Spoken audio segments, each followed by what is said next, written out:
In the days after the September attacks, there were countless rumors about strange coincidences surrounding the events.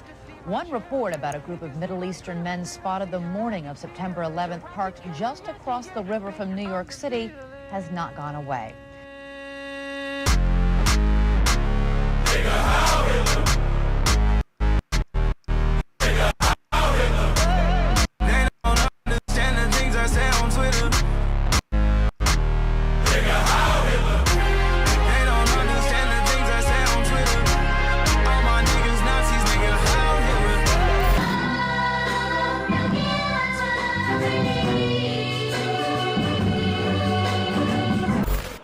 Romans?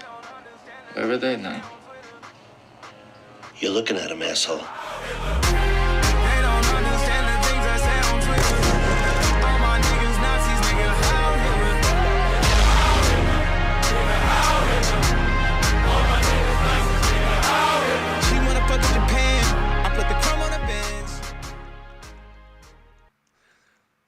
Welcome, everyone, to Network Armageddon Electric Boogaloo. Hopefully you can hear us. Hopefully you can see us. Jason, sitting across from me, he and I sat down, I don't know what, like 4 hours ago, and started trying to put this together. And man alive, Streamlabs is going to bring lots of benefits, but it is a learning curve and a half. It's making me feel completely retarded. But I think it's going to be worth it. Jason tells me it's going to be worth it. I can see why it's going to be worth it. But it is going to be an adventure. So if we have technical difficulties today, please forgive us. But hopefully the frame dropping issue has been resolved. And now, Jason, you should say something so that we can test our audio levels and make sure that you're coming through. Foreskin is fun. Yes, indeed. I don't know. First thing that came to mind. I don't know. Do us a favor, ladies and gentlemen of the chat. Let us know if you could see us, if you can hear us, if our levels are approximately balanced. I'm working on them down here, down below. We've got a banger of a show for you. We were planning on going live with this quite a while ago, but I guess we're going to do this is a special shout out for our West Coast of the United States listeners. We're basically and prime Australians time for them. Hey, and it's true. Yes, it's midday for you. And we absolutely do have some Australians. We were having an intra-Australian battle in the King Pill Discord last night. A couple of Aussies were yelling incomprehensible things at each other in chat, calling each other goon bags or something, or something like that. Yeah, I think there was like niche Aussie rules football insults being hurled at each other. Oh, Christ! This was like like I understood the words like individually, each word that was posted. I was like, yeah, that is English technically, like that. That's the same characters, linguistic characters and stuff that I use, but I don't understand any of this. I'm looking at some sort of like maybe this is like an AI generated parallel universe that is fashioned after our universe, but it's completely different and incomprehensible. That's basically Australia. It doesn't help that they sound retarded as well, right? Like their voice actually sounds like it should be coming out of a Down syndrome child. So it's like. You got the two things going on at the same time, right? Where no. How does this happen? How do you get NO to sound like now? It's what happens when you mix the Irish, English, and the Dutch together and leave them on an island for a few hundred years and just like leave them alone. And you particularly pick out the criminals from those. Yeah. Then you come back and you go, why is everything so weird? It's like, well. What was your starting ingredients? Like, not exactly selecting for the top tier here, folks. Like, it's amazing. It's amazing anything works at all. So, like, shouldn't we just like? That's just evidence of God. Speaking of which, professional podcasting. Watching Tucker Carlson and Brett Weinstein sitting across a table together, and they're going with that sort of like. It's Joe Rogan, but in a cottage. It's Joe Rogan cottage country at the same time. It's kind of nice. It's like Wasp that's Joe just Rogan. That's just me having like studio envy for Tucker. Oh like, yeah. Why does he get the nice studio? Oh, because he's rich. Me being having studio envy. There's that for Tucker. Oh yeah. Yeah. I watched the first I want to say 30 minutes of it. So we'll see if we get through the whole thing. Maybe we'll, maybe we won't. I don't know. We both like to talk, so I know. You and me. We get through 50. I'm giving this video about 15 minutes. Yeah, but right. but anyways, Buck Johnson's in the chat. He says, "I don't know Buck how." Johnson! He says, "I don't know how Streamlabs always greets me, but I'm here for it." Well, you see, Mr. Buck Johnson, that is one of the nifty little features within Streamlabs. Is you can designate it to greet particular channels when that person shows up. See, isn't 4 hours piddling with little boxes and trying to figure out audio issues worth it when you can do an automatic message? Yeah, right. Just for my friend Buck to see. We did it all for you, Buck. Right? Yeah. Buck says that he deleted that episode, the Brett Weinstein and Tucker Carlson one. Should he not have? From the internet? How did you delete it from the internet? How did you delete it from your internet? I feel this is like one of Buck's boomer moments, boomer internet Buck, where he's like, I deleted it. Oh, you mean you were watching it and then you pressed X on it, Buck? You know it still exists, right? You didn't remove it from the internet. I got it out of your waste bin basket, Buck. Don't ask how. I've got agents in Texas. That reminds me of when Amy was working with Jason Stapleton, and Jason had Tim Kennedy on, and Amy had played a role in setting up the interview, and she was a big Tim Kennedy fangirl. And as this episode starts, she's been looking forward to this for so long. And one of the first things that Jason said was that Tim needed to watch out for Amy because she was going to be stalking him. He was like, if you hear something rattling around your trash cans or something, just don't worry, that's Amy. She'll just be she's my assistant or something like that. And she was like, "What the hell?" I hope she's still listening. Fine, it's accurate, but fine. Don't tell him that. Let him think it was a raccoon. She says Stapleton could kiss my ass for that one. I'm glad she's still out there. Patriot Katie Jane says, I've had insomnia lately and have been so grateful for your streams. Gives me something to listen to when I work on stuff. Well, good. Welcome. I don't know if I'd seen your name before recently. She's commenting from X. I'm streaming on X, so welcome to the X crowd. Okay, quick little bit of housekeeping. There is a link in the description. At the very top of the description, if you're watching on YouTube, there is a link to support Jason. You can send a tip to him via Streamlabs. Now, just so you know, if you send that tip via Streamlabs to Jason, it will not play a fun little sound and play a little cartoon on the screen. I'll dance though. If I see it show up on my screen over here, I'll dance. I'll do it. Okay, so alert me. Just let me know if you need to dance. Then do so. If you would like to see, I'll just fun little animations. I'm gonna give you any warning. I'm just gonna do it. Oh, it reminds me. I forgot to paste the link to my own Streamlabs link. Well, I think there's a bot that will be dropping a link there in the chat shortly, so I'll pin it if I see it. But there will be a Streamlab link coming. And while you're there, folks, while you go over that Streamlab links and leave me a tip, just a tip, you can also, if you go up to the top of the screen there, I'm describing this out for you, Buck, so you can, I'll get a laser pointer for you. But if you click at the top of the screen there, the three little lines, you can also go to my merch store and get yourself some merch, some Born Lucky merch, as well as some Return, Repent, Redeem shirts. I'll be adding more and more to that page as well. So keep updating it, refresh your browser, and maybe get some of me on you. Just the tip. I'm feeling spicy today. I don't know. You know what it is because normally in this setup, I'm all stressed out, and I got Jim Jatras on, and then his connection's going out, and I gotta do 15 things. I'm breezy, man. I don't even have to press it. We just found this out. I don't even have to press play on this bloody video. I can just make you do all the work. Just sit back here. I'm the one that's having the Yeah. Well, speaking of, let's try this out. Let's make sure that everything works over here on this screen. Do us a favor, folks, and let us know if you can still hear us, because this was the whole thing.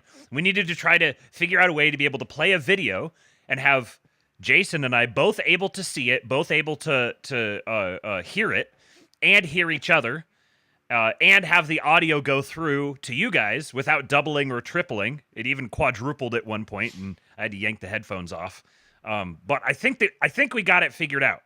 So before we really kick off, I want to get a little bit of I'm feeling insecure here publicly. I want to get a little validation, little confirmation that it is visible. You guys can see it. Okay, there's the chat. The chat is working. Buck says, "Guys, I deleted this. How is it there?" Well, you see, Buck, the internet is a magical place. You just have to know. You just have to know how to turn the right dials and flip the right knobs and all those sorts of things, and you can make magic happen. Hey, wait. In Buck's defense, he usually has a woman do that for him. That's flick his knobs and tweak his levels. That's fair. So, us married men, we don't know these things. We've forgotten these things. Distant memories. Yes, I indeed. remember when my knobs used to be twisted. Yoink. Okay, I'm not getting any comments from people. Can you guys still see us, or do we disappear? I'd imagine if we disappeared, there would be comments definitely coming in saying, "Hey, you guys disappeared." What an improvement! But let's see. Let's jump up to live. I'll watch disappear myself. Hey, it looks good. What an improvement! It's there. All right. So let's try playing and pausing, making sure that it's working. And we found this amazing thing. What's this called? This service? Watch Together. Shout out. I forget who posted this in the Mirren chamber. But someone said, "Hey, you should use this." After the last time we did a thing together, and it was probably a goat stream where I had a thing on the screen and told you to put the thing up on your screen. I'm like, press play, press now, press play. That someone said you could just use this service. So it's called Watch Together. That's WATCH number 2 together, because they're cute like that. But it looks like it solves all our problems. It does. So that's good. So he and I each have this open in a browser on our computer, and we can each play and pause it ourselves for each other and for you guys. The magic of the internet, man. Things are absolutely remarkable. So people are saying it looks good. The Dennis27 wants to know, do you guys like rap music? Jason, do you like rap music? No. Okay, I do. Yes, I like some. Was there more to that, or did you just, Mr. the Dennis27? Did you have more to that question, or are you just interested in whether or not we like it? Okay, let's give this a shot and see. Did you have it time-stamped to a certain spot to start with, or is this just from us testing it?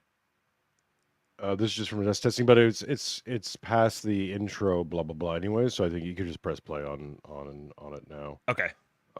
Because it's just them going, "Hi, Tucker's. Where's my best Tucker?" Is like, "Well, I greatly respect you. I was on Rogan and I said a thing and and then you responded and you give me a text, so I had to have you on. That's that's just what you do." I don't know. Okay. Let us launch it. So I haven't watched this at all. Jason has. Have you watched the whole thing? You said you watched most of it. I watched about a half an hour, 45 minutes this morning. But okay. Yeah. All right. Let's go. There's also time stamped. I don't know if you can see the timestamps from this thing. Probably not. But probably not. Doesn't matter. But yeah, we'll do what we do, which is like we'll try to get through as much as we can. How about that? Yes. Sounds good. Or whatever, but I or whatever, but I just press play. Oh, or whatever, but I've been wanting to talk to you for the last year. I went on Joe Rogan's show about a year ago, and I stated that I don't believe in Darwinism, and basically I think God created people. I don't think it was just a matter of belief. And you texted me and said, "I'm an actual evolutionary biologist. We need to have this conversation." That's just Brett Weinstein. He's going, "Put me on your show. Put me on your show. Come on, put me on your show. Please put me on your show." Okay, so video sound is a little hot.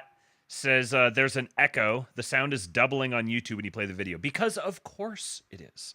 Of course it is. Let's see here. So I have desktop audio I'm sharing, and I have the Mac OS screen capture that's sharing as well. So it could be one or both of those. Let's see. I'm going to try. Okay, bear with us for a sec while we test this. Some of the stuff we just have to test live. So I'm going to mute the Mac OS screen capture input and see if that resolves the echo. So go ahead and hit play on it again. We haven't. Yep. So I will just restate my one sentence position, which is pause it. I think All right, so guys, let us know. Was there no audio? Was the audio doubling? Fixed. You can still hear it. Ah! We got it on the first try. Holy shit. Excellent. Okay. Fantastic. It'll never work again the exact same way though, Matthew. Yo, of course. Welcome to Streamlabs. Oh, yes, of course. Absolutely. Not a single chance. It'll I have made you upload the system of the beast into your computer, Matthew. Welcome to my hell. This is the mark of the beast. I told you to be worth it. I lied. Okay. All right, we are good to go. So let's rock and roll. Hang on. Oh, he's got to insert the dart. Look at him. He's got the dart and the mustache. Now we go. Yes. Ladies, calm down. I know. It's all right. Just damp is good, moist no. Okay? Or moist good, damp no. That's you gotta. I'm worried about your atmosphere. line or the means. I'm not interested, but I think that people are a creation of God, not an accident of biology. That's my position. Got it. Yeah, I'm hoping that the text I sent you was not as No, it was great. defensive as that. No, are you kidding? No, it was great. It was great. It was great. Come on, it's great. He's such a sassy He's man. a Muppet. He's a Muppet. But in any case, no, I did want to have this conversation with you. And let's just say, because evolution is my professional realm, Yes. I'm sure I could cite you chapter and verse. Well, you definitely could. But it's pointless. First of all, that doesn't make me right. You know, the fact is, yes, I know a lot of factual material, but there are some deeper issues here. And I thought it would be useful if you and I just explored them, because I think you're standing in for a lot of people who have begun to have very profound questions about the story that they've been told about evolution and what its relationship is to biology and, most importantly, to people. Yes. So I just want to confess a few of my positions so that your audience knows where I'm coming from. I'm a Gnostic, and I'm wearing a toupee. What is with his hair? Honestly, what is with the Weinstein's hair? Both of them. Just go ahead. It was interesting. He said that something like you represent a lot of people who are now beginning to have questions about the story that they've been told about evolution and biology. It's an interesting framing coming from his point of view, because what is the precipitating event here? What has changed that has caused us to go from I don't know, whatever the story you used to be told, to people now questioning the story that they've been told about evolution? And what's the reason for that? What's the I don't know if I've ever heard Brett talk a lot about he's definitely the Weinstein brother that I think is good faith, whereas the other one I think is not. But I also like the other one better. Generally, I just find him more interesting. I think Brett's nice. I think he's very nice, very smart, very well-meaning. But He's a labradoodle. yes, very much. Yeah, I mean, labradoodles are nice dogs. Yeah, but I wouldn't Hypoallergenic. trust them. I wouldn't have them teach my kids. Yeah.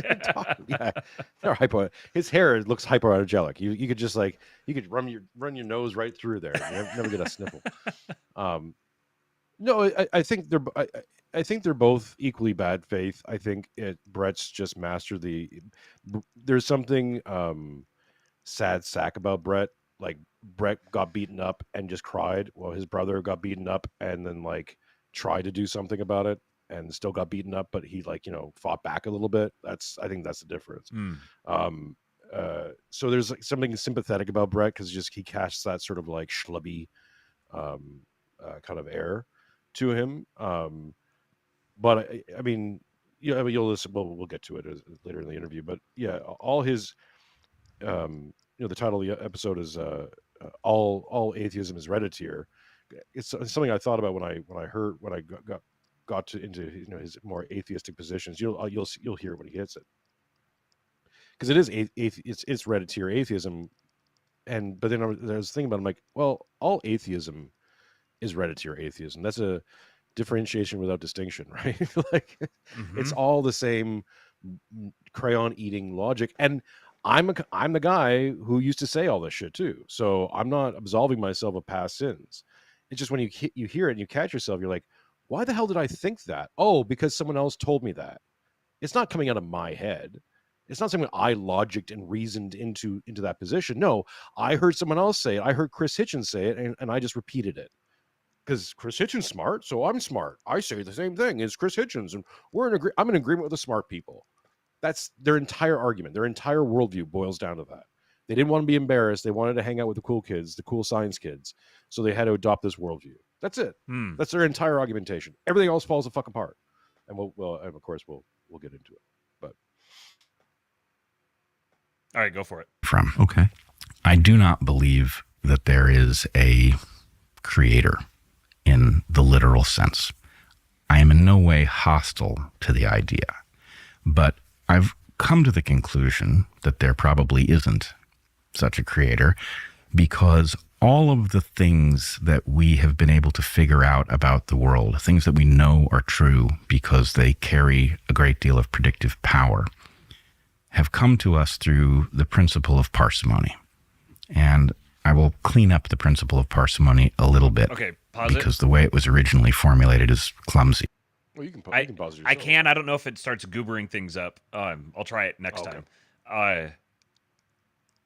There's things. What did he say? He said things that we know, and then he defined that knowing as them having a great deal of predictive power. Very interesting framing. So, and then he goes to parsimony. So we're operating from, I suppose, a very pragmatic perspective here. And he's approaching this as, I don't believe that there is a God. I'm not hostile to the idea that there is a God, but I don't believe that there is one. Which is kind of a funny thing to say because it's like, if you're not hostile to it, then why do you feel the need to argue against it? Even in like a formal sort of a good-natured debate, like if you're not hostile to the idea of there being a God, why is it even something that registers on your radar to debate and have opinions about? But then like I'm not hostile to the idea of unicorns. Like they don't exist, so therefore I'm not hostile. I'm like, well, sure. If someone said I really believe in unicorns, I'm like, awesome, man, cool. How old are you? Not 5. Oh, okay. Well, I don't have to listen to anything else you say. That's cool. Yeah. So then the other thing he said was what was it? He's talking about about epistemology, and so there's things that we know to be true because they have a great deal of predictive power. So truth. Did he say true, or did he say just things we know? I don't know if that's maybe parsing things too much. No, I think he said he basically said we know these things are true because are factually true because they have a great deal of predictive power. Okay, that's still a paraphrase, but I think that's pretty much it. Yeah. Well, again, I think so. Automatically, he's taking a lot of assumptions, and starting positions that he hasn't earned, but where Brett's going to do he's going to do here, which is what all these guys do, is the evolutionary folks always do, is they muddle evolution with all the body of science. So to him, evolution is the same as volcanoes and gravity and all the other stuff out there, mathematics. It's like, to him, he's just saying they're the same because they're all science. Like, whoa, back up, whoa, hang on a second, time out, right? Because we can say that gravity is true, right? That all the principles of gravity that we can understand and all the factual yada yada of gravity. We won't get into the theory stuff, but just like, Newtonian physics is true. That doesn't necessarily mean that evolution is true because physics is true. Like those two things are separate things. They don't have to exist in the same conversation even. But he's going to combine them because because it's drawing from authority. The other problem that the evolutionist always has, and I've watched ahead a little bit, so I can make this prediction there, Brett, is that you're stuck with what is. And you're reverse engineering what is into literally theory, like story hour. It's just make believe stuff because you don't know and you can't know. So you're going to assert that you know because you saw you saw a virus or a single cell organism divide once, and then therefore elephants. I saw one of the animations of someone's made like an AI animation of like how an elephant evolved, starting from like the amoeba, and it's like an amoeba for a little while, and then it like becomes like a bug, and then it becomes a worm, and then it becomes like a shrimp, and then it becomes a crawdad or something, and I watched like that much of it, and the caption on it was like, "This is how it became an elephant," and I'm like, I grew up as a young Earth creationist Christian. Like my entire worldview has always been framed around that. So not a single point in my life have I ever given much credence to the to evolution beyond. There's microevolutions that occur like over like epigenetically over the course of time. Adaptation is real. Yeah, it's true. It's like. You take a domesticated cow and you put it out in the wild for a bit, they grow more hair, right? A domesticated pig will turn into a boar or whatever, a pickerel, within a generation or two. Sure, right? Adaptations exist. Backwards and forwards, that kind of stuff. You put something in a Frigidaire, it grows more hair to respond to the cold temperature. Yeah. Get that, okay? But adaptation isn't the same thing as single cell organism, human being. yeah. Right? Add a few billion years, add a few million years of magic stuff, human being. And then consciousness and mind and everything else you want to attach to human being, by the way. Yeah, right. Like, coincidentally, by fluke, right? Just like, it's magic shit. It's time magic. Just add a few million years, Matt, and magic things happen. Well, and see, like that's entire minds happen. That's why evolution is so fundamental here, because that's why questioning evolution is striking right at the root of the entire framework. Because to explain away the God factor, you're turning time into God.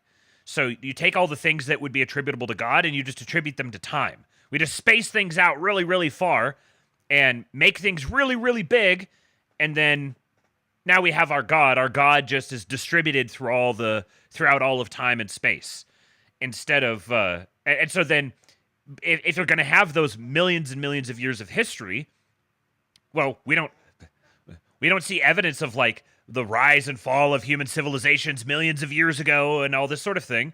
Well, you need you need to be able to explain away those millions of years in some sort of a way to get from point A to point B across those millions of years, and you need those millions of years to explain away God. It's not as miraculous if it happens over the course of millions of years, Well, it's also just acts of convenience. So conveniently, we just happen to be caught in time amber, evolutionary time amber, where nothing else is evolving, right? And nothing has evolved we have what? let's just say 10,000 years of pretty good recorded human history, either through direct anthropological evidence or writings or you know, it gets sketchier the further you go back, but you got solid 10,000 years of pretty good knowledge about human beings. Nothing has happened. No new species have fucking shown up other than ones that we discovered on other continents, right? But like in the places where human beings have, rats haven't grown a third eye or something weird, right? Like no new weird things have happened. And I know someone will go, "Oh, but the mosquito in the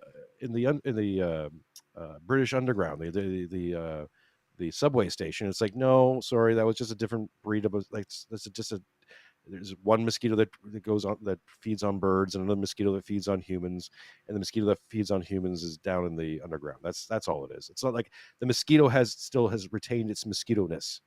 It didn't evolve into a bird. Okay, so no, to everything else you're about to fucking say. And what distresses me about all this stuff is the amount of allowances they give themselves. They just allow for things like biological determinism. That just happens, right? That all species have a desire to live. Like, where does that come from? Where does that fit into your single cell organism? How? So there's a mystery thing present in all life, including plants and everything that is just vaguely even alive, mold, mildew, anything that wants to live long enough to procure enough food to grow, to stay alive and procreate. Right? If that's the biological determinism in all creatures, big and small, of all kinds, present continuously, it has to exist in order for anything to exist, and they just allow it. They never even question, like, where the fuck did that come from? From proteins? What? Here's the problem. I think this is why this class is starting to run scared. Originally, I gave them allowances, saying that they didn't actually know this stuff was BS, that they were just part of a cult and they'd been fed all this stuff and they've just been repeating it, and to the point where they're just part of a lie. Now I'm starting to think that actually some of them actually know it's BS. And they're running scared now. You know why? Because we have AI. And, oh, by the way, something that Brett here and his brother likes to talk a lot about, but apparently don't know shit about, is game theory. Because game theory blows evolution out its ass 5 ways from Sunday, like a bad Taco Bell dinner. Because one thing present in game theory is your success and failure rates. You are far more likely to fail at everything you do, everything, standing and getting up out of your chair. You actually have a much greater percentile chance if you take in all the possibilities of everything that could possibly go wrong about you getting out of the chair. You add that up and you compare it to your chance of getting out of the chair. Your percentile chance of getting out of the chair successfully, repeatedly over time, gets smaller and smaller and smaller the more time you add to it. This is why old people get hurt when they stand up, because they've used up all of those times. The odds are against them. Well, kind of, actually. You can actually kind of think it that way. But so this is the crazy thing. The more millions of years you add to the problem, do you think that fixes it? It makes it worse. Yeah, right.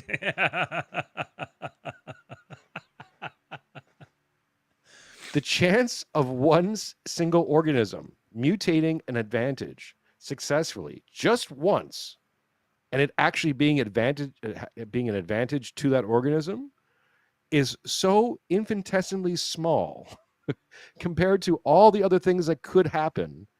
It's crazy. So you take that one out of a billion chance. We'll just say billion. Okay, it's whatever number, Meshuggah, crazy number, right? One out of infinity number, that this one single cell organism millions or billions of years ago developed one single advantage that advantaged its environment, that made it more survivable so it could procreate and create more of it, right? And even also by passing down its genes of that one trait, also incredibly small. But anyways, so let's say it does it once. Okay, now it's going to do that exact same thing, that exact same process to its advantage in an infinite amount of times, threading the needle of impossibility every single freaking time, or else it deletes and you have to start off with a new organism. Kind of sounds like a miracle. Not just one miracle. I used to always hear as an atheist, the eye example, and I always thought, I always roll my eyes, but oh, here we go, like the watch on the beach thing, right? Yeah. But it's true. To get to an eye, to a fish eye, right? Proto eye. You go from a single cell organism with no sensory organs, right? Then it has to develop a brain or some sort of brain-like thing big enough to start to build a sensory organ. That sensory organ then has to go from many different iterations to like a nub, right? And from brain nub, like extendula into the world, right? That then you're saying that nub then has to fully develop into an eye by chance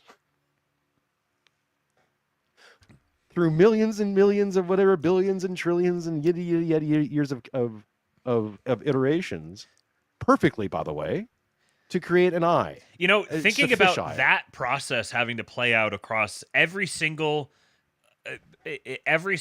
like biological mechanical function across every single species across all of history makes me think that it's like 13.8 billion years is supposed to be the age of the universe. That doesn't sound like nearly enough time to me. I think 13.8 billion has to be way undershooting it. We've got to be talking like quadrillions of years. Rookie numbers, kid. Yeah. Like, okay, let's go to this. I'm sorry. I know I'm gish galloping here, so we'll press play in a second. Yeah, we've made it 2.5 minutes. That's a record. I'm coming in hot with this, by the way. I got Father Seraphim Rose's PDF version about evolution that I haven't even touched yet, but I'm going to get to it. This is one of the topics, along with if people who've been listening to my stuff know that one of my favorite things to sound off on is dinosaurs, because as I was red pilling, and then I had my religious experience, and then I was like going through all that whole long flu period and all that stuff that everyone else is doing. I sped run a bunch of stuff. Like I went down every rabbit hole. I was like, all right, well, if I'm wrong, what else am I wrong Many about, such right? cases, yeah. And what got it, I can't remember the exact timing of it. It might have even happened before this, but it was dinosaurs that really got me. Because when they told me that dinosaurs have feathers now, I was like, fuck you and everything. No. Okay. Nope, you lost me. I'm off the reservation.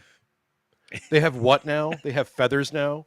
Oh, really? How'd you discern that, asshole? Did you find a fossil feather? You fucking faggot.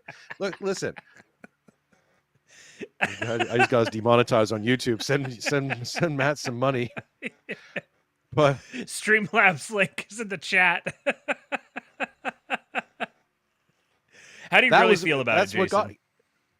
Yeah, and you know why? Because some other asshole came up with the idea that they evolved into chickens. The dinosaurs evolved into birds. The raptors are birds because they had claws, and we think they have claws and little hands. So then they, through the miracle of evolution, they survived the asteroid or where the hell knocked out the dinosaurs and became chickens. And I was like, all right, they were once fearsome. Today, they're chickens. Have you seen a chicken before? Yeah, I know. Chickens are assholes. But like, now Dino Chicken, no. On the other hand, Dino Chicken. Now that's some good stuff. Wait, okay.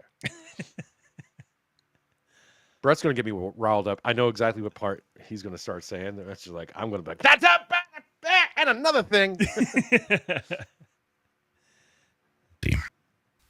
If we had access to all the information, then the simplest explanation for each pattern that we observe would be the correct one. Right.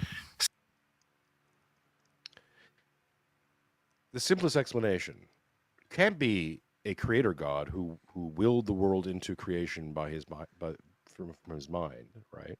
The mind of God created all creation. No. The simple explanation is just what I've just laid out. A microorganism lying in a sea of poo became us. over millions and billions, and everything else too. By the way, just while we're at it, simplicity is to what's true.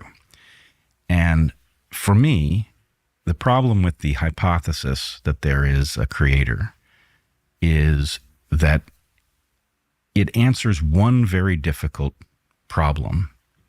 Where did the universe come from? At an expense that is vastly greater in terms of the assumptions, right?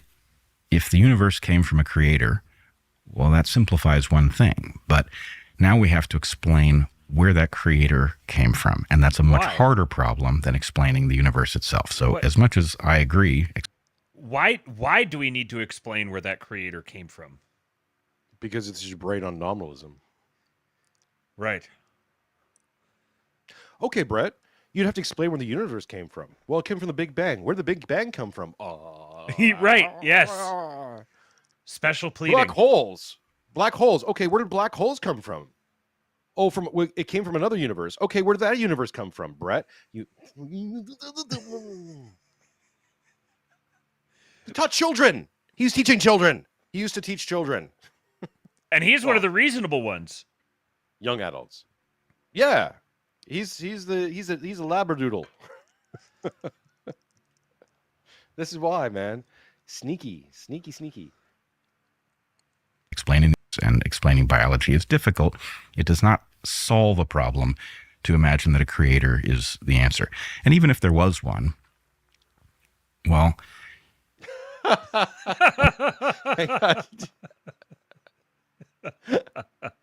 Tucker's face. I know Tucker's just like listening intensely. Hang on, wait. That's my position. Got it. Yeah, I thought it would be useful. Hang on. Sorry. Is around the 4-minute that creator is going to have to have come from somewhere, and the only explanation that could possibly work is going to be Darwinian.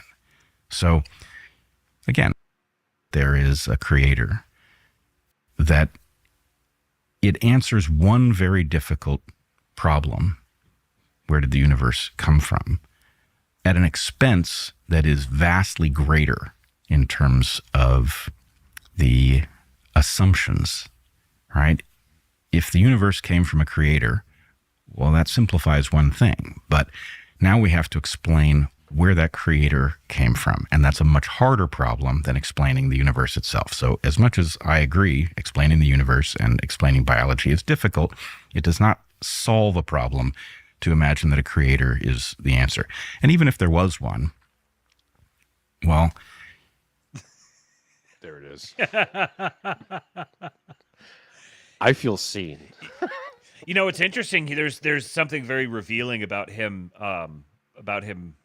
acknowledging this in the way he is, that he's revealing what his ultimate pursuit is.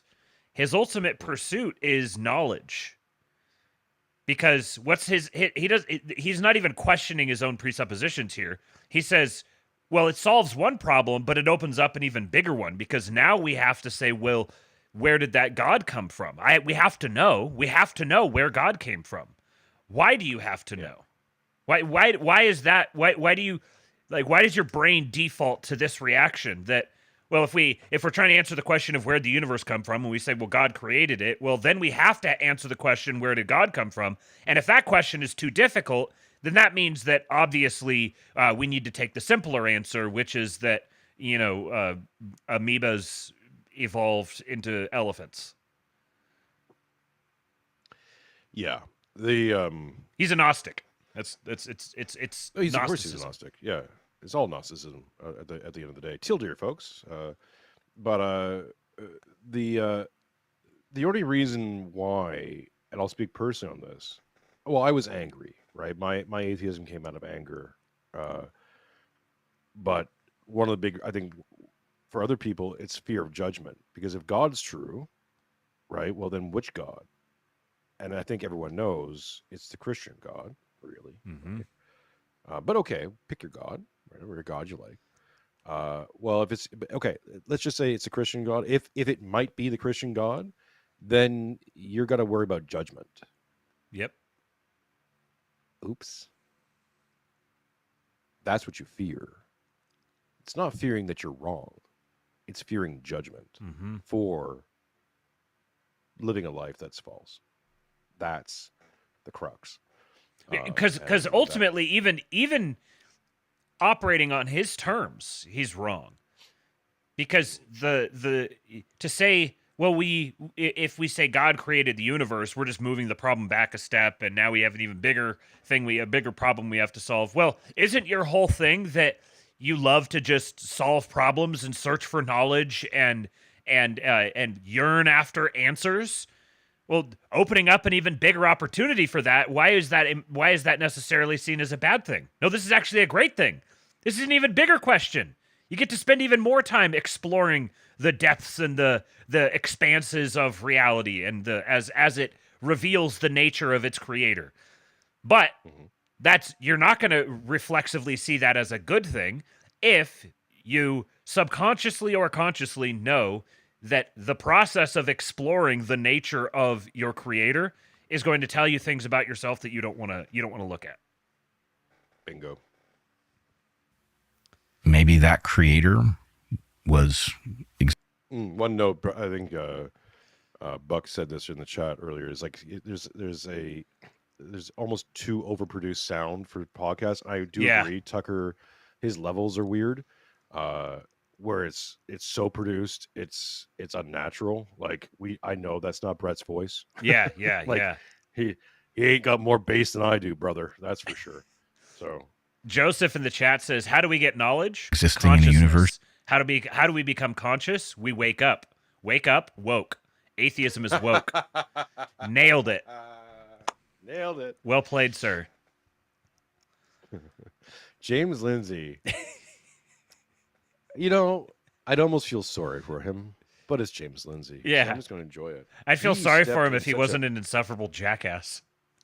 Yeah, and then I would feel bad for Jordan for having him on and just making himself a laughing stock, and Jordan in connection with it. But then Jordan Peterson's fallen for such grace. It's like, no, you deserve that too. Yeah. Sorry, you both deserve being ridiculed now. Enjoy it. Which People means who don't even know what the hell people who don't even know what you're talking about are making fun of you. now we're gonna get congratulations. Now we're gonna get this like infinite recursion here, where they get made fun of on the internet, so they say, "Oh no, it's the woke right, it's the psychopathic parasites coming after us." So they record podcasts about all the woke right psychopathic parasites who are coming after them. So they get made fun of even more on the internet, so they can record even more We've basically created like an infinite energy device here. Yeah, well, that's what the woke did successfully for so long. But the problem is, it's really just a dwindling army of I won't say the word again, of short wearers, who intellectual short. You talking about faggots? No one cares about. Yeah, them. Like the IDW now is just complete and total faggotry that no one cares about, and it's beautiful to watch. Mm-hmm. Them scrambling, like, oh, but no, we're still relevant. It's like, nope, you're not. No, not at all. Like, because you were relevant 5-10 years ago. In 2014, super relevant. By 2020, a little bit less so. Now, after everything else, no one cares. We all know you're lying. Thing. So I've said many times that I dip my toe into lib Twitter every so often, and I have a lot of West Coast libs that I'm friends with that they show up on different feeds and everything, and they have been memeing on the woke word for a long time. They've been using it as like, for them, you know, as they're like, oh, like the stupid chuds, and they're so dumb they don't understand, and so they're like, oh yeah, woke, everything is woke. Look at me, you know, someone messed up my order at the restaurant. He must be woke. They've been doing this for a long time. So this is like the progressive shit lib world sees the use of woke and the perseveration on things that are woke. They see that as low class and silly. Then you've got the right, who you say woke right to someone on the right, and they're going to be like, what's wrong with you? It doesn't even begin to make any sense. So this term that they're using is why anybody who's getting worked up about this, like, it's entertaining. It's entertaining, and it's interesting. It's a interesting object lesson for like seeing how people think or how these sorts of ideas develop, but in actual reality, the woke right is not going to have any impact on anything, because No. nobody is gonna. There's not a single frame of the political spectrum here, apart from their very niche little like IDW neocon, rationalist sort of like 2000s new atheist kind of personality people. Like that little tiny sliver of the population will be like, oh, woke right, woke right, woke right, woke right, woke right. Oh, look at the woke right. Let's write articles about the woke right. Oh, the woke right, the woke right. But not a single person outside of their little frame of reality will ever care about it. No. Look,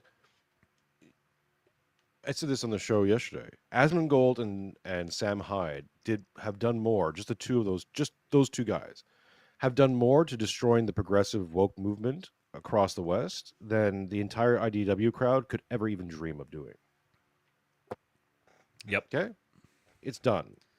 Asmongold almost single-handedly destroyed, through his content and attacks, has basically destroyed progressive games journalism. He turned everyone against them. And I know that may sound like, what do you mean? It's just one guy. He's like, he's a guy who reaches his Twitch following, his Twitch subscribing is over almost 4 million. He's got over on 2 different YouTube channels. And again, overlap, yeah, sure. But that's between those 2 channels, we're talking about, I don't know,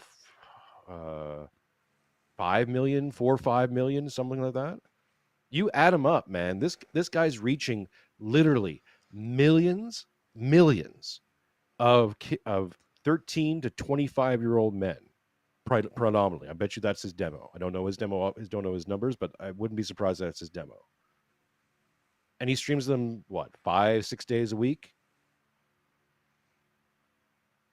I've been following that guy on and off for a few years, and I told Matt like a year and a half ago or something like, you got to watch this guy. This is someone to pay attention to, because he's very slowly turning up the dial. Now, I don't know if that's because he had to turn up the dial with himself. He was speed coursing some stuff. Who knows, right? I don't think it's a coincidence that Sam Hyde mentioned him in that Sam Hyde to Elon video. I think they are back channeling, because the both of them are sledgehammering that whole thing, along with Elon and all the rest of it. Woke mind virus, yeah, those are your people who are doing the damage. James Lindsay and he wrote all these stupid books and shit, didn't do shit. Jordan Peterson, it's a multifaceted analysis. You gotta consider it's like an onion, you gotta look inside of it and kind of peel it apart and kind of think of like, what do you mean by meaning? What exactly do you mean by this? Shut the fuck up, Jordan. Go back into the coma. Go away. Just go retire, man. Just stop. You guys have money. Go away. Just go. Stop it. You're not adding to the conversation anymore. It's passed you by leaps and bounds. It's funny because I look at James Lindsay and like, woke right. And so I'm like, that you've glommed onto one tiny percentage of the vengeful son. And Vengeful Son incorporates everything that you're talking about times 100. You don't understand the storm coming your way, son. And you're sitting there going, oh, well, they're talking about, they're becoming race realists and cancel culture. You'd be blessed if all you get is right-wing cancel culture. Yeah. Getting ratioed on Twitter is going to be the least of your concerns. Yeah. Like, God, if the economy does what we pretty much know the economy is going to do, even for a few years, James Lindsay and his type are wrecked, done, finished, kaput, CNR, gone completely. Not just from the conversation, but like, they're going to be, I hope you put your money in Bitcoin, man, because you ain't going to have nothing left.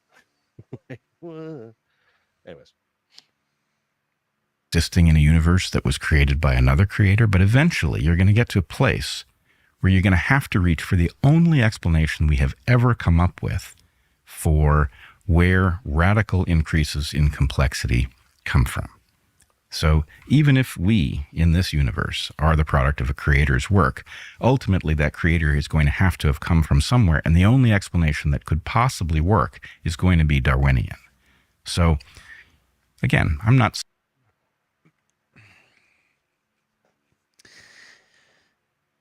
The creator is going to have to know, be right? from somewhere, and that place is going to, that explanation of where he's from is going to have to be Darwinian. Have to be. Why? I suppose. But see, my default with this sort of thing is when I'm listening to someone like this and they're saying stuff that just doesn't make any sense to me, I'm like, okay, I need to hear more of what this person thinks, because and particularly in this case with Brett Weinstein, like, he's a smart dude. He genuinely is a very smart, very humble, very congenial, genuine person. But he is so trapped inside this narrow frame that it's like the actual horsepower, the actual intellectual horsepower he may naturally have is being completely nerfed by the fact that he's insisting on occupying this completely absurd frame. If God created the universe, we have to interrogate where God came from, and where he came from, it will necessarily have to be Darwinian. What? I thought he was going to say we're going to have to say, well, where'd God come from? And then we're going to have to go find this place where God came from. And then we're going to say, okay, well, where did that place come from? I thought he was going to do like this infinite regress thing. And I'm like, well, yeah, where's God come from? Well, God's in heaven. Like, that's not a cop-out answer. That's a heaven is a legitimate scientific category and has been for thousands of years. So saying God is in heaven is not a cop-out answer. That's a legitimate answer. Heaven is a legitimate category is not the right word. I can't think of the word I'm trying to think of right now. But like, heaven is a real, like, heaven is the place of the spiritual realm. You know, like it. I don't understand the reason why wherever God is from must necessarily be Darwinian. Well, yeah. I mean, I don't even know where to start with that one, other than what you said. But like, okay, God has to come from something. Well, okay. If you believe in God, if we allow God, right? God exists. Okay, so God, this entity, this spirit, right, is able to create all of creation, including us, and all the things that make us us, out of his mind. Okay? Mm-hmm. So you're already, if you allow for that kind of thing to exist, how the hell would you ever think that you could ever understand it? Mm-hmm. Right? Right. Like, right. That's But that's the thing, is that if your starting problem. an answer right? that you can't understand is not considered a satisfactory answer. If you can't understand it, then it necessitates, like, and this is to him, I'm sure he would be like, if there's an answer that you can't understand, like, I just reject that in principle. I reject that out of hand. But that's the problem right there. If you say that this is an invalid answer because I can't understand it, this is a per se example of the worship of oneself. Sure. I mean, here's my own intellect is the highest order good, and so something that doesn't satisfy my intellect must necessarily be invalid. Yep. Here's the other thing, that if Brett's being really honest with himself, he would also have to admit he can't understand infinity. You cannot understand infinity. Mm-hmm. You can't. You can't understand a billion years. You cannot understand it. You can say it. You can say the words and understand that a billion years, backwards or forwards, is time, right? There's time, and things happen in that space. Even time itself is something that you can't actually understand. You just use the word. It's It's a mental space that I say the word, I make the mouth noise to create the mind pictures, and you go, okay, I get it. But it's like, okay, but what exactly do you get? Mm-hmm. What exactly is it? Is time just a measurement? Like, or is it something else? And if it's something else, then it's like, okay, describe that something else without being self-referential to the thing. You can't. It's just something that our minds do. We allow in our minds a category called time, but it doesn't really exist. This is the metaphysical. This is the tag argument, that you make all these allowances, even in your science. You say there's a thing called time, and I go, okay, where is it? Point to me in the world where time is. And you go, well, yesterday and today or whatever. Like, yeah, entropy and sure. So you're saying time is things that happen. Well, no, I mean, because like you could say, well, if nothing's happening in the space, is that still time? Is time present in a vacuum? Is time present in, like, you make a room and you seal off a room and nothing else happens? Is there any time in that room? Is it just down to actions? Well, yeah. Okay, so what is it? Where is it? Right? The mind. We're going to get into that later on in the video too. You just allow the mind. Okay, what is the mind? Brain chemistry? Okay, great. If it's brain chemistry, then how can we have differences in opinions? Why does brain chemistry produce opinions and other thoughts? Lions don't have that. All lions think the same, right? They're just products of their environment and instincts and intuitions, like natural processes. So, okay, if human beings are just really complex natural processes, then it makes no sense that we'd have a show arguing about evolution. We just have one common mind. All minds would think alike eventually, and this is what they're trying to argue for. But you don't even have that in theology. Like, you don't even have that with concrete proof. Jesus resurrected, the doubting Thomas story is exactly that. Like, he has got to put his finger in it. Like, well, okay, go for it, man. I'm right here. Like, nope. So all these things that they grant themselves, these concepts, these metaphysical categories, don't really exist, but yet they do, and they can't explain that away with brain chemistry. So they just give it to themselves. Mm-hmm. Well, time exists, and these things exist, and minds and consciousness, and all these things are just products of brain chemistry. But biology just produces all these things. Oh, really? Well, that's convenient, isn't it? You're stuck with what is. If we didn't have it, you wouldn't know you wouldn't know it, right? The answer to the question, does biology produce everything? All these things that we experience, does it just spontaneously emerge from biology? The answer is it spontaneously emerges from biology. Didn't you know? Yeah. We did the science and determined. Time just comes from time. Mm-hmm. I mean, that's how it is. Time is time, right? Time exists, so time exists. Silly.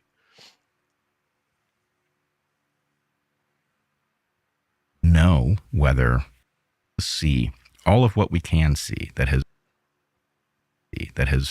allowed us to build all that we have built. That principle is parsimony, and it suggests that this universe is not the product of an intentional creation. So the Hebrews explained it this way, and the Christians too, that the process is in. Note that that Tucker says the Hebrews. That's an interesting change. Can I guarantee you the Tucker of a couple of years ago would have said the Jews. Mm-hmm. So Tucker saying the Hebrews, the only reason you would choose to say Hebrews is if you are intentionally attempting to make a distinction between the modern day and the ancient. It's funny what happens when you do a documentary with a Orthodox church father, right? Indeed, right. Weird how that happens. So the creator is the force that creates and is not himself created. So in other words, God was not created. God has always been there, period. Right. And I see, you could. Infinity, Brett. It's the same thing. Infinity. explain infinity without referencing infinity. Go ahead, try it. Just go. Look, I did all this stuff, right? Like round about the same time I started tuning into your channel, Matt, and showing up in your channel. You remember, like early days, Yeah. I was drunk a lot, just like right, Yeah. because I was doing all this, like pulling everything apart, going, wait, how the hell do I know this? I'm saying this. How the fuck do I quantify it? Where's my justification for all these things? And this is even before I got into like listen to any Jay Dyer. And it was just a matter of like, well, I don't know. I don't know how because someone told me that. I learned that in school, or other people have said that. And I just nodded along. I'm like, I have no justification for any of these things, for any of these categories. They don't exist outside of me saying they exist. And we all go, oh, like it's ridiculous. Can make the away, but I don't know what that any example of such a thing. So it Infinity.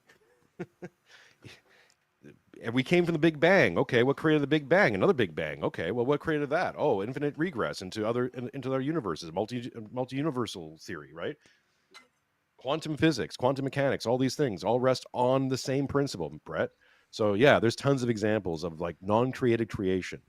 It's just that you don't want to believe that it comes from a being that has, the ability to judge you.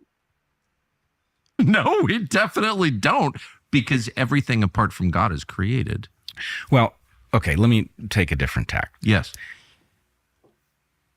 Let's just start from the premise that there is a creator who intended this universe and the biota. So I'm a product of that, Right. in this thought experiment.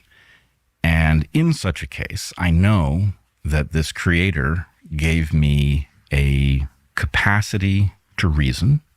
I'm pretty good at it, and so I've invested in it professionally.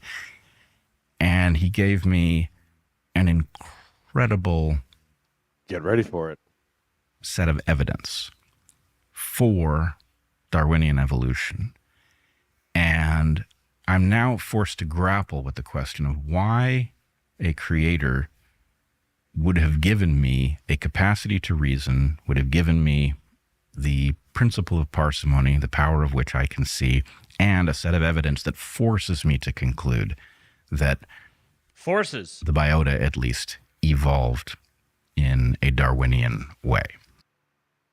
Well, I mean, honestly, we're getting a little closer. Is hereditary. Yeah. All atheism is hereditary. All of it. It doesn't matter if it's said with some chud with a fedora and a neck beard, or Mr. Labradoodle himself. All atheism is hereditary. Just with that, he might as well follow it up with, if bad things happen, why God? Yes. How God bad things happen? Like what? So wait a minute, Brett. So you're saying if God didn't make you a spiritual slave, then God can't exist? Mm-hmm. He gives you free will to make discernments, to even if your discernments lead you away from God. Why would he do such a thing? It's like, well, because if you don't have free will, then you're just a slave. Then why aren't you an angel, Brett?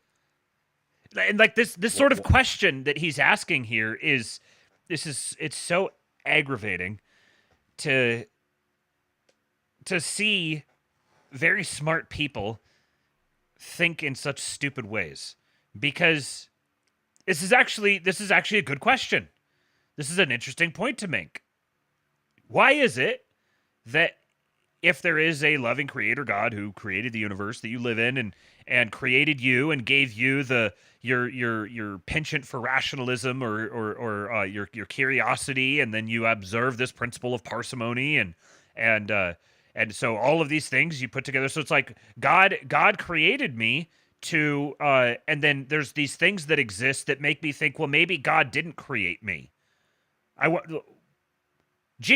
wonder if there might be some corpus of thinking, maybe some religious tradition perhaps, that might have an explanation for why that could be, for why you could find yourself in a situation where you're confronting the reality that maybe God does exist, but there's lots of things that make it seem like he doesn't, and it almost feels like you've been deceived by someone. I wonder if there might be a religious tradition that could have an explanation that might elucidate that for you. Yeah, he might be even the prince of this world. It's kind of weird. You see, actually, I would like see. Well, you see, Brett, this silly woman ate an apple once, and it caused a whole bunch of things to happen. Ergo sum us in the modern world. Why do I have all these doubts? Well, funny you should ask. Allow me to introduce ask you your- to the ask theological your wife. concept of original sin. Right. The shit test went too far.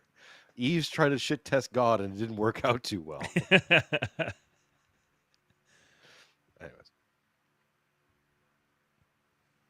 Now, it could be, let's put it this way. I think the simplest explanation then would be that the creator used evolution to make the biology.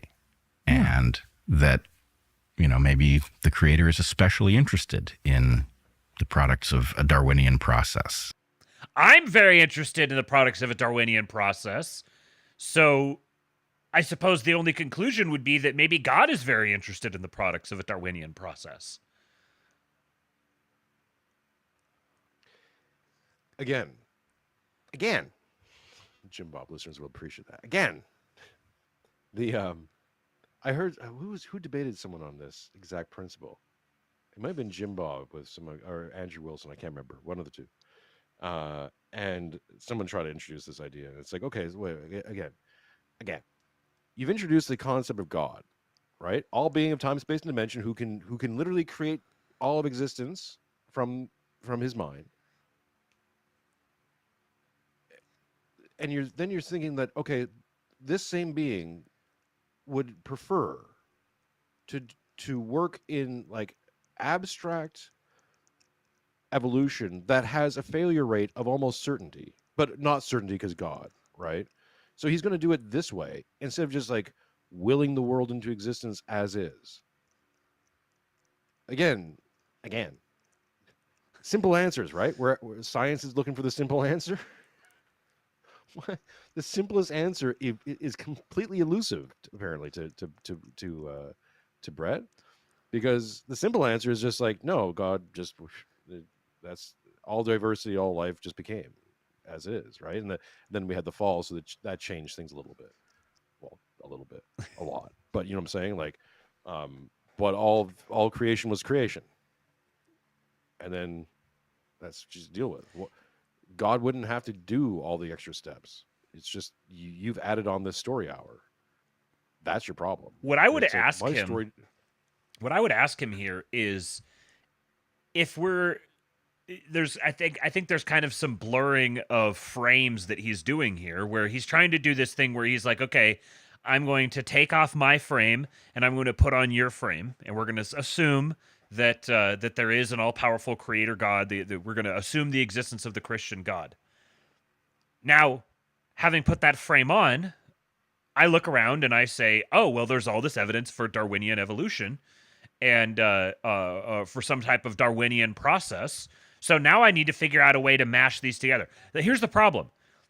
If you've actually put on that frame, assuming the existence of the Christian God, then if you go and you look around for all that evidence of the necessity of the Darwinian process, I suspect you're not going to find that evidence anymore. It's not going to be this really compelling thing that you're like, oh, what do I do with this? I have to cram this into this theistic perspective somehow. If you think that you need to try to maintain the Darwinian process within the theistic frame, we're talking real base level stuff here. We're not getting real specific with our frame. Just say broadly theistic. Clearly, there's no such thing as a broadly theistic frame, but we're speaking. We're working through a process here. So, if you are actually occupying that frame, assuming the existence of the Christian God, you no longer have all of this evidence of Darwinism that you need to try to shove in somewhere to retain it there. Because the whole Darwinistic premise that he's so attached to, well, the poor Darwinists are working with a pretty they've drawn the short straw here, because they're starting from the foundational premise of the Christian God does not exist. That's not a valid frame. We can't consider it at all. Now, if you put me in a position where you said, okay, you're not allowed to consider this frame whatsoever, you need to just just like presuppositionally do away with it. And now come up with the best thing that you can. Well, yeah, I'm probably going to wind up with something along the lines of, a legitimately infinite sequence of improbable, miraculous events happened to turn, shit slime into human beings and everything that we see today. I'm going to have to try to come up with some sort of explanation like that. But once you refuse to put yourself in this position where you presuppositionally assume that the Christian frame is not valid, like once you exit that state of being, suddenly you don't have to sit here and ponder God must have want to use a Darwinian process. You don't even need that. You don't need the Darwinian process anymore. All that stuff that you're attributing to the Darwinian process is not actually attributable to the Darwinian process. That's just a product of you trying to make your gay worldview work. And smuggling it in, right? So again, it's the I'm going to keep saying it just to shame myself.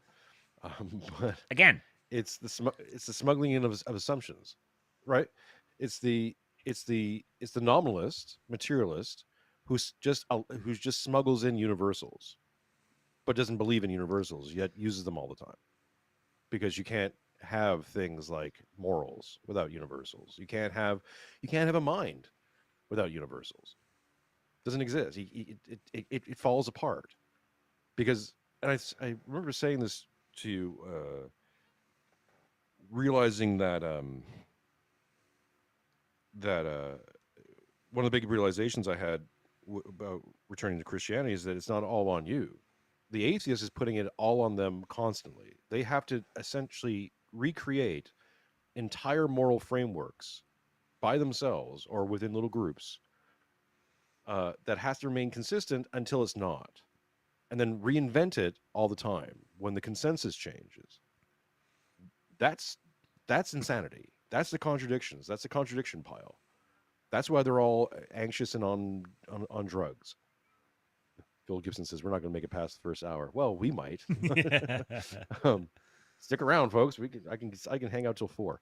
But that's a contradiction pile. That's what happened to me, right? Just a stack of contradictions, and one little thing happens, and all of a sudden, all the contradictions fall down because they don't hold. And then everything is just, you realize that everything's stacked on presuppositions that you've allowed yourself to have because you've never questioned them. But as soon as you start questioning one thing, it all unravels, just in real time, and you're left with only one answer, which is, you were wrong, atheist. You're wrong. Go to church. start praying. Like now, make up for as much time as you can before you're gone, because you got a lot to make up for. Creator is as delighted as I am, or because he's the creator, more delighted than I am at the sight of a hummingbird. That's a marvelous thing to have happened through this process. I could imagine that. It still doesn't strike me as the simplest way to explain the universe that I see. But, if a creator wanted a universe in which biological marvels happened, then the universe might look like this. And it doesn't change what I do. At the point that I know that a Darwinian process is actually the tool that has shaped the creatures, then it makes sense to study it in the way that I do. So, again, I'm not against the idea that there's a creator. Again. I don't see any evidence for it. If there is a creator, I'm pretty sure he must want me to be skeptical for some reason, because he's given me that which would cause me to be skeptical. And I guess the final piece of that argument is that I think that there is a more parsimonious way to understand our universe and the role of religious belief in it, which I know will be grating to many people, especially people who do have a profound relationship with a religious faith. But I think the right way to understand all of the evidence is that religious belief systems are themselves profoundly important products of evolution. They are keys to the amazing capacity of humans. And so I don't know how clear this is, but part of what I'm saying. And here is Brett going to allow himself the mind. He's just going to grant himself the mind. Just grant it. We have minds. Why? Because we have them. If we didn't have them, we couldn't have this podcast. We couldn't have all these other things. So therefore we have the mind because minds. I can't provide a justification for it, but I need it, so I'm just going to take it. Yeah, it's you silly muffin. It's it's brain processes, brain chemistry. I think the fact imply a story in which there is no literal creator. By the way, under his strict definition of all this, anti-Semitism would be justified as an evolutionary trait, because obviously evolution, we evolved to be anti-Semites. Mm-hmm. At least some of us did. Mm-hmm. Right? That's just how things go. Yeah, right? yeah. And if you're going to operate from this frame, then you can't, like, the counter to that might be, well, it's a maladaptive trait. Well, how do you know it's maladaptive? Maybe it's adaptive, or perhaps anti-Semitism is actually an adaptive trait, because Semitic peoples have a history of subversive or predatory behavior. So I guess we just have to interrogate that. We have to use our tool of skepticism. You have to be very skeptical of the received narratives, and we have to go interrogate that possibility that perhaps anti-Semitism is. I mean, if it exists, if it's evolved, there's got to be some sort of an adaptive reason for that. Right, exactly. I mean, 109 times can't be wrong. Right. It's like there's a pattern emerging in evolution. I mean, single cell organism to anti-Semitism. I think that's just how it's just brain chemistry. Just their brain chemistry is wired to be anti-Semites. Slutty Milk says, therefore, Kanye is literally evolving. Indeed. Keep it going. I'll be right back. Yeah, Norris. But they do not tell us that the creator is a fiction, right? Any more than a wing is a fiction. Our belief in God or gods is a key to human functionality, and it is incumbent on evolutionary biologists to understand in what way that could possibly be true. And this is a responsibility on which I think evolutionists have fallen down. Yeah, evolutionists aren't theologists. So he's basically saying that the new direction for evolutionary biologists should be theologians. They actually should be able to explain theology better than theologians. Those silly people, whatever they do, 2,000 years of tradition and academic research and thinking and revelation and all that. No. But let the biologists take over. Obviously, that's the expert class we need.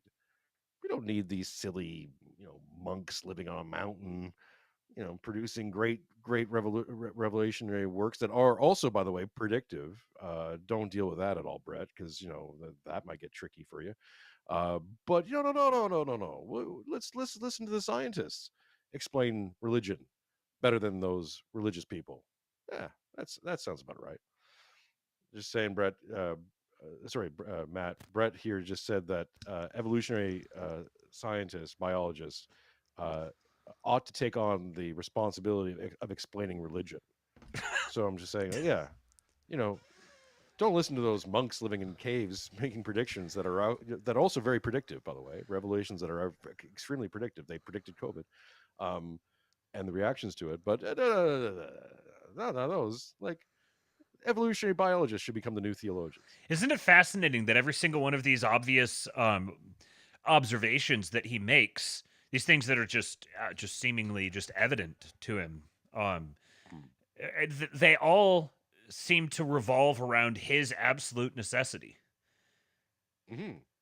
Isn't that convenient? Yeah, every single not only is God interested in using Darwinian processes, But in fact, evolutionary biologists are responsible for explaining religion. Seems like you're a pretty important guy there, Mr. Brett Weinstein. Super important. Again, it just the problem with God is it doesn't match up to his criteria of belief. Right. If God matched up to his criteria of belief, then he'd believe. But God just hasn't measured up to his personal criteria. So therefore, there's reason to doubt. What might you call the person who defines the criteria of belief in what's true? I think there's a word for that. It's 3 letters. God, perhaps. Maybe. Yeah. And see, here's the thing. Totally not. In Brett's defense, like from a history of listening to him and following him, I think that he's. I don't think that he is an arrogant person. I think he is a naturally, temperamentally humble and sincere and good faith. I think he's a kind person. This is the egotism, the arrogance of his position is actually something that I don't think he's even aware of. I think he's dealing with. He's largely dealing with his factory settings. You know, he's in the sandbox of his factory settings. He's excavated more than most people have, but he's still operating within that sandbox. So I think for him, because he hasn't actually stepped outside of his frame, even though he thinks he has, because he actually hasn't made that step of completely breaking his own frame and stepping out of it, he's embodying like a incredibly narcissistic, I might even say like solipsistic worldview, expressing the height of arrogance without maybe personally even realizing just how arrogant it is. It's self-worship. Like, I am God. I'm the one who defines what I can and can't believe in. You know, what's true is the things that I observe to be true, and you know, everything has to be filtered through me. So effectively, I'm God. It always reminds me of the debates with the new atheists, and we always get to the one point where the pro-religion side would more likely than not accuse one of them of being arrogant, like your position's arrogant. And I remember as an atheist going, such a bad argumentation. And it kind of is a bad argumentation for a debate. At the same time, it's true. It's absolutely true. It's incredibly arrogant that who the heck are you? Why does this have to be about you at all? Like, even in the evolutionary theory, you're nothing. You're a speck. You're an accident. You're literally this really weird biological accident that maybe ought not exist. So, oops. Like, again, if you have no mind, if it's just brain chemistry, then all your opinions and all your facts and everything else you think doesn't mean anything. It's just an aberration. It's just you can't even quantify it. You can't even quantify fact. You can't even quantify truth. Because if it's just brain chemistry, maybe it's the same thing as having a fart. Like, literally. You don't know. I'm imagining that, you know, the meme of the bus, and on one side of the bus you have the guy who's happily looking out the window and it's a beautiful sunny day with meadows and flowers and stuff, and then you have the guy on the other side who's like really sad and depressed and it's all dark and stormy and everything outside, and it's like the guy on the bright side is saying I don't matter, and the guy on the dark side is saying I don't matter. And this is like Christianity is like the bright side of it, where you realize I don't matter. I don't matter. However, I'm here. And so because I'm here, I matter to some extent, but now my matter matters contingently. It doesn't matter fundamentally. Having purpose and having purpose and meaning and mattering in that sense are distinct categories. Mm-hmm. Like, yeah, you don't matter. Sometimes some people matter, right? They, God selects them to matter, but chances are not going to be you. But that doesn't mean you don't have a purpose. It doesn't mean that you don't have meaning within that purpose that you can attach to and have that carry you through. That's way more comfort, not just comforting, It's way more like, okay, I can deal with that. If you really, really mattered, that's a hell of a responsibility all of a sudden. Like everything you do and say, everything carries insane consequences. You don't necessarily want to matter. And mattering to ultimately to matter, and I think there may be something kind of profound here with like, because there's the double meaning with matter. You have matter like to have a purpose, and then there's matter like substance or the matter that makes up the universe. Mattering is to have meaning or to have purpose means like to be directed at a point. And so to matter there must necessarily be a point outside of you for you to be directed at, for you to experience mattering. And so I think to be matter is to be directed at a point that is external to the system of that matter. There is some sort of this kind of a Gredelian sort of thought. There's there's necessarily the thing outside the system. The system refers to something that's outside of it. And so for us, to matter is to be pointed at Christ. Because that's how you fill up the mattering meter for you. Now, you alone, not pointed at Christ, you don't matter. It's not even, the mechanism for mattering can't even exist. The elements aren't in place for that. But once you've aligned yourself with Christ, now suddenly your matter meter can fill up, which is you are now becoming more and more human. You're becoming more and more real. You are beginning to exist more and more and more. Whereas when you're pointed away from Christ, you're mattering less and less and less. Your matter meter is going down. You're becoming less human. You are becoming less existent. So the mattering, when he, so much of the whole atheist liberal perspective is really just fear of death. It's like pathological fear of death that's been formed into a cult-like pursuit of conquering anything that might smell like death anywhere and any place whatsoever, like making it disappear and not be visible to me at all. And so the natural, when you don't have this understanding of like to mean something is to be aligned with Christ. And I'm not making this as a theological point. I'm making this as a biological point. For your life to mean something, it must be ordered properly. It must be directed properly. That's when it begins to mean something. Otherwise, it's aimless, pointless, chaotic, random existence. There's no point to it. There's no purpose to it. But if you don't have that North Star, if you don't have Christ to point at, the only thing you're left in this world of total flux and chaos and randomness and meaninglessness. The only conclusion then is, well, the only thing I know to be real is me, so I'm just going to worship me. And so I'm going to take all of these features, these characteristics of mine that were given to me as a gift to pursue God, and I'm going to direct them toward myself, attempting to pursue myself and to worship myself. Now, I don't know here if Jason left. It looks like he dropped out. So, bear with me here for a sec, folks, while I wait to see if he jumps back in again.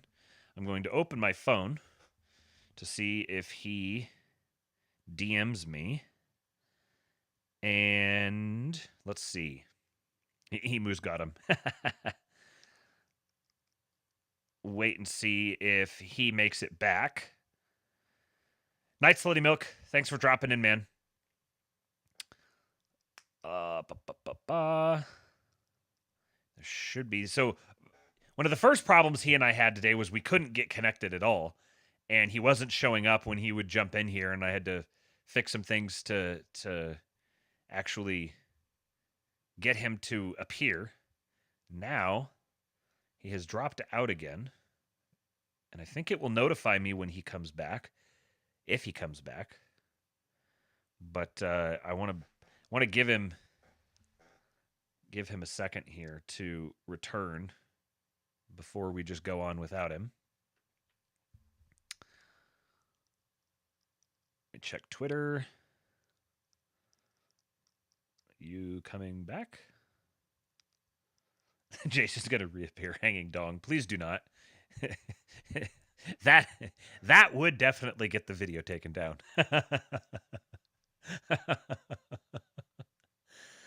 What are you guys saying here? Any memes clowning atheism we can enjoy in the meantime?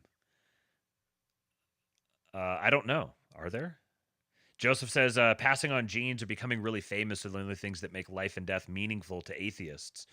Yeah, and even like the passing on of genes, like what's the point of that?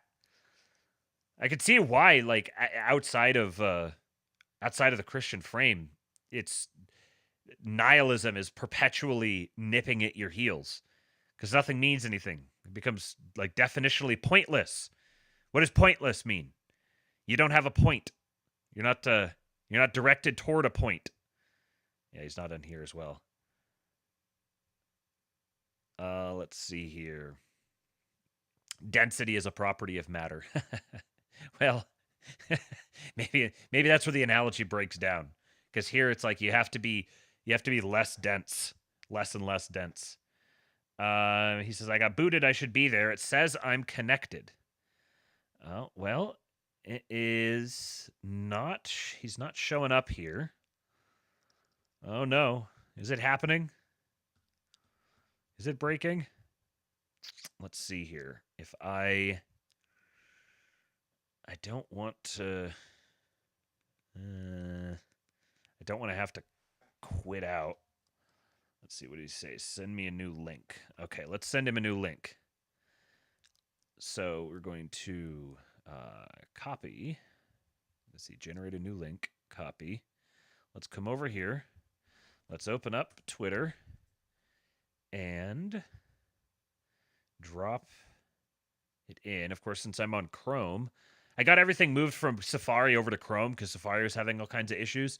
And now Chrome is just a nightmare and a half. And I may have to go away from Chrome right here, right when I get like all of my passwords and credit cards saved and all of those such things. And now I may have to switch over to something new. There he is. Okay. Show on stream. There he is. Yay! Woohoo! I am back. Excellent. Okay. Oh, hang on. Are we gonna have to like fix audio things again, or can you hear me? I hope not. I can hear you. Okay, good. Let's see. Let's wait for the chat for just a sec to see if it gets caught up here. Koala chewed through the Ethernet cable. Well, maybe. Wrong state, mate. Do you not have koalas out there? Nope. Those are deranged little animals. Yep. Everything down here's on meth, even including the people. It's just everything. Hey, evolutionary biologist man, explain a platypus, you dumb fuck. Like, how does that not come out of the mind of a divine being? Please. What? It's the platypus is like, I'm gonna be a duck. Actually, no, I'm gonna be a beaver. Actually, wait, I'm gonna be a poisonous barb snake thing. What? And I'm a marsupial. Well, I'm a mammal. I'm a mammal who lays eggs. Okay, you figure it out. Dumb shit. They also have like, I was just reading about something that they're like when they go into water, they go blind, and the way that they sense things is they're like, I don't know, electromagnetically sensitive. They can like sense radiation or something. They're one of the most bizarre animals. Okay. Uh-oh. Give me a second. Sorry, I know we just went through me not being on the stream, but I really have to use the facility. Oh, yeah, or you're else good. There's going to be an accident. You're good. CG Constantine is yelling at me that platypuses aren't marsupials. Discuss. They're monotremes. Oh, well, look at me learning things today. Damn it, Jeremy says, it sounds like it just got a bunch of leftover reused parts. Yeah. Yeah. It was like you have all the you get a kit to build some sort of dresser or something like that, and you wind up with like an extra foot and the insert that goes into a drawer and a couple pieces of the like doorknobs and hinges and stuff, and so you just squish together something, and it's some sort of a freakish creature. TC says, beavers and nutrias are my biggest animal homies these days. I sit and watch them work on their dams for hours. Do you actually have beavers out? Do you like go out in the wild and see them? I miss living. I don't think we have beavers around here. We barely have forests. But I grew up in the Pacific Northwest and I have hiked across many a beaver dam, laid through some sort of like a peaty bog. The water is just standing year round. Okay, we'll get Jason back in here in just a second, and we will. There he is. We'll continue to scoff at the ridiculousness of Brett Weinstein. Oh wait, the best part's coming. Oh boy. Okay. Spud Rocket says beavers are crazy looking in real life. So are moose. Yes, I've seen moose in real life a few times, and that's a frame breaking moment because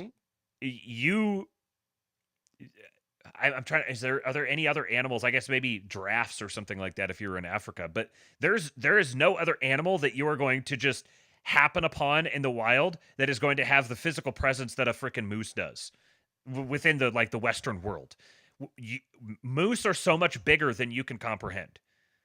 If you actually see a moose walking out in the wild, your brain is going to reboot for a minute trying to process this. Like it looks surreal. It looks like you're seeing like the moose rendered wrong in the landscape or something like that. And nope, those things they're gigantic and they have Jason's personality. They're like NBA deer essentially. Like they're like the Yao Ming of deer.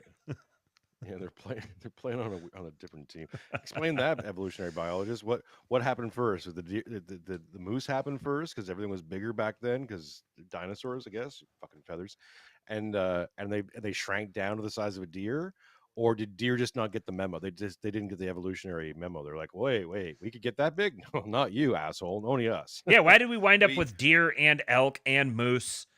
Why do we have? Oh, Matthew, don't ask these questions.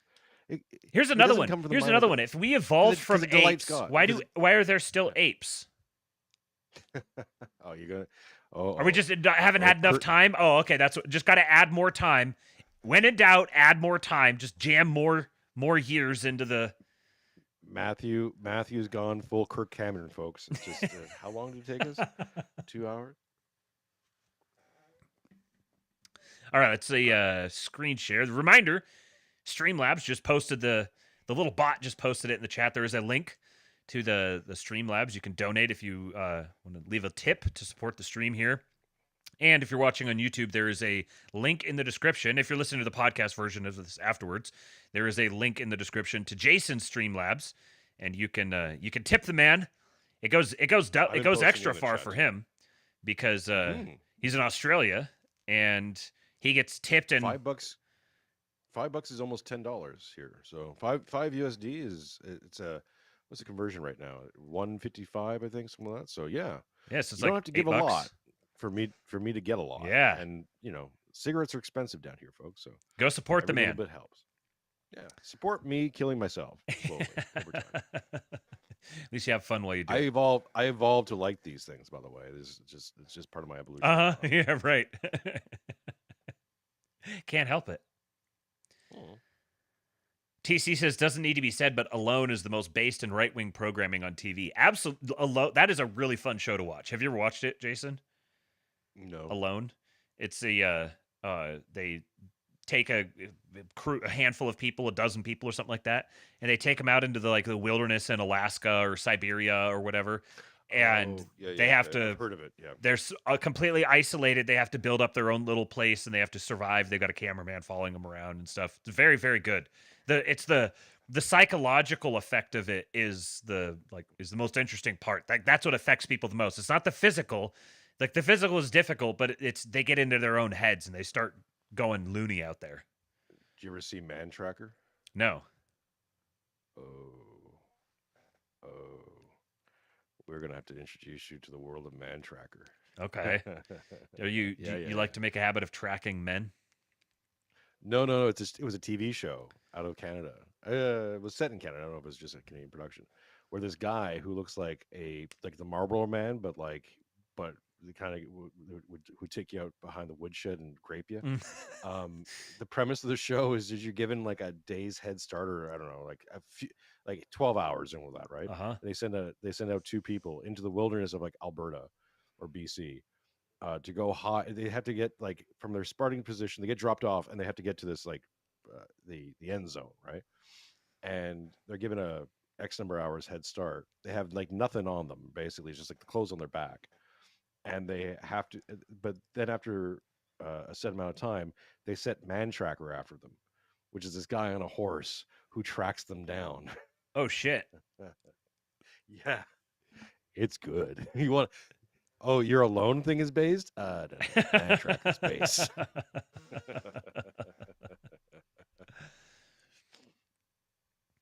All right, let's keep this going here. We've made it 10 minutes in. They have treated religious devotion as, frankly, a pathology, and it couldn't possibly be one. It's obviously adaptive. And because it's obviously adaptive, it requires the same seriousness that we point at other structures or processes. And so far, there's been very little of that in my field. I don't think it is adaptive. I don't think there's any evidence of that at all. And I should also say that, by the way, and I'll tell you why I think that, but I should say what I said on Rogan was like characteristically inarticulate and imprecise. And I don't have a problem at all with the idea that there's physical evolution, because I think there clearly is. My problem is with the question of the creation of all things. Mm-hmm. And I don't think there's a better explanation or a more reasonable explanation that there's just a God that created everything. If you disagree, I'd love to hear it. But let me just say of the question of religion being adaptive. So like one of the main modes of religious expression from the beginning of recorded history is human sacrifice, including, and it still goes on today around the world in various forms. And the idea that Somebody's been reading his Girard. Uh-huh. that's like necessary because population outstrips resources is not always true. Like there are tons of examples, including in modern day, lots of places, including the United States, where there's plenty of resources and people do it anyway. But it's the same story in every civilization, none of which could have had contact with each other that we know of. And there's kind of nothing that evolutionary biology can say about that. It's like it's not helping people at all, and they're doing it anyway. Well, I look at it differently. I mean, Okay. I see the same or a similar pattern. And my sense is in biology, when we see a complex, costly pattern that either re-evolves, spreads, or otherwise persists over a long period of time. Just for the audience to understand kind of what Brett's getting at here with this sort of idea of adaptive.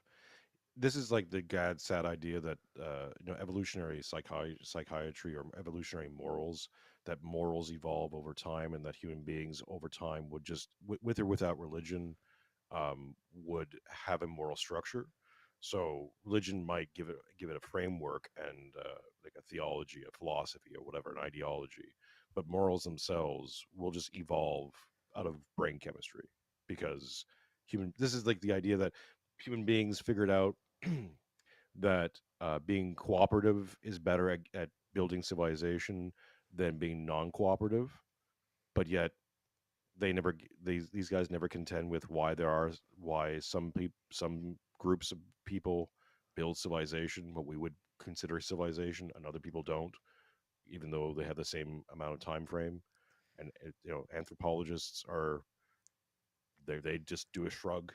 And Jared Diamond had his book, and that has been proven to be all BS as well. So maybe this is a dumb question, I don't know, but if there's cooperative, if cooperativeness is adaptive, then why would you not expect that over time uncooperativeness would be evolving out of the species and cooperativeness would be evolving more and more? Now, perhaps Right. I could see a way where you could talk about things like the rise of like us accessing the digital realm and the ability to leverage. Like we can cooperate now in ways. Even how would you say it? We're sort of like depersonalizing the cooperation in a sense. If you're looking at this as like an evolutionary biologist looking at human species at the population level, you might say we've evolved these new methods of cooperation that are making us even more cooperative as a species, even if on the individual level, people are just as cooperative or uncooperative as they ever have been. But if cooperation is one of these things that we're calling an adaptive trait that will evolve organically through the species, then I mean, first of all, there's so much presumption being made in that. Even the notion of cooperating, like the idea that I can take my mind and I can coordinate my mind with your mind. There's some sort of like a domain here where our minds connect to each other and we can interface in that and coordinate our actions here. Like um that's a very there's a realm there that you have to deal with that isn't even touched by evolutionary biology. Oh, here's a good one, right? Rivalry. Mm-hmm. So you have cooperation and rivalry existing in the same reality.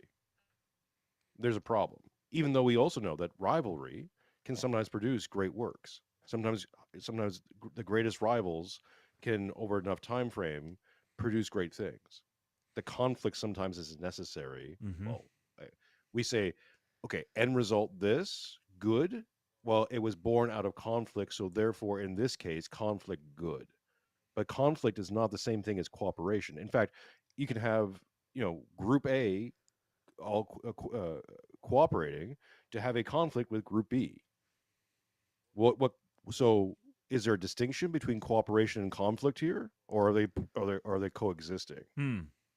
And the only thing that really the only way we can say something is good or bad, even the outcome or actions within that conflict, is because of morality. So keep this in mind, because now we're getting into meta ethics, which again Brett can't contend with, because unfortunately Brett also has the problem of being an evolutionary biologist and a liberal. These two things, there's your massive tectonic plates of contradictions. Because it's one thing to suppose, right, that essentially all biology, evolution is just eugenics. By the way, survival of the fittest, all that stuff. That's just eugenics. That's just taking our hand out, Mm-hmm. right, to examine the process. But then, of course, we can always put our hands in and do things, right? So, and Darwin and all those guys were all eugenicists. Uh, maybe just lacking the term. But so okay, so you have this situation where you're saying, well, cooperation, we evolved to be cooperative, but we've also evolved to have conflict. And we've also evolved at the same time to be able to understand what is morally good or bad out of the conflict, all at the same time, because of reasons, because it's beneficial to us. Now, you can say that cooperation is beneficial, and you can even say that conflict, in some cases, is beneficial. What's not beneficial to the species is understanding what is good or bad about that. Hmm. Morals are not evolutionary beneficial. They'd actually be maladaptive. There's a problem. Mm-hmm. Because even if you say cooperation, like ants can cooperate with each other, they do a thing together. Ants don't have morals, right? Mm. Animals have conflict all the time. Interspecies conflict over mating, well, that exists, right? But the deer don't have morals or the rams don't have morals when they're facing off with each other. So morals are this other category that you're saying also evolved at the same time as all these things, or as a byproduct, but only in us, uniquely. Dolphins don't. Dolphins, our brains, same kind of size. Da, da, da, da, da. Yeah, cool. They don't have that. Morals. Dolphins don't have morals. They grape each other all the freaking time for fun. What we would define as morals don't exist in the animal kingdom. And if you're talking about Only adaptiveness us. as well, you've got like kind of what they're touching on and what we were just listening to. you have both. So human sacrifice and martyrdom are sort of two sides of the same coin. And you have a history of people who are willing to be sacrificed and people who are willing to sacrifice. So people who are willing to martyr themselves and people who are willing to create martyrs. If you're talking evolutionary adaptation, the creating of the martyrs, the practice, the sustained practice of human sacrifice is not, it's not per se adaptive for the species.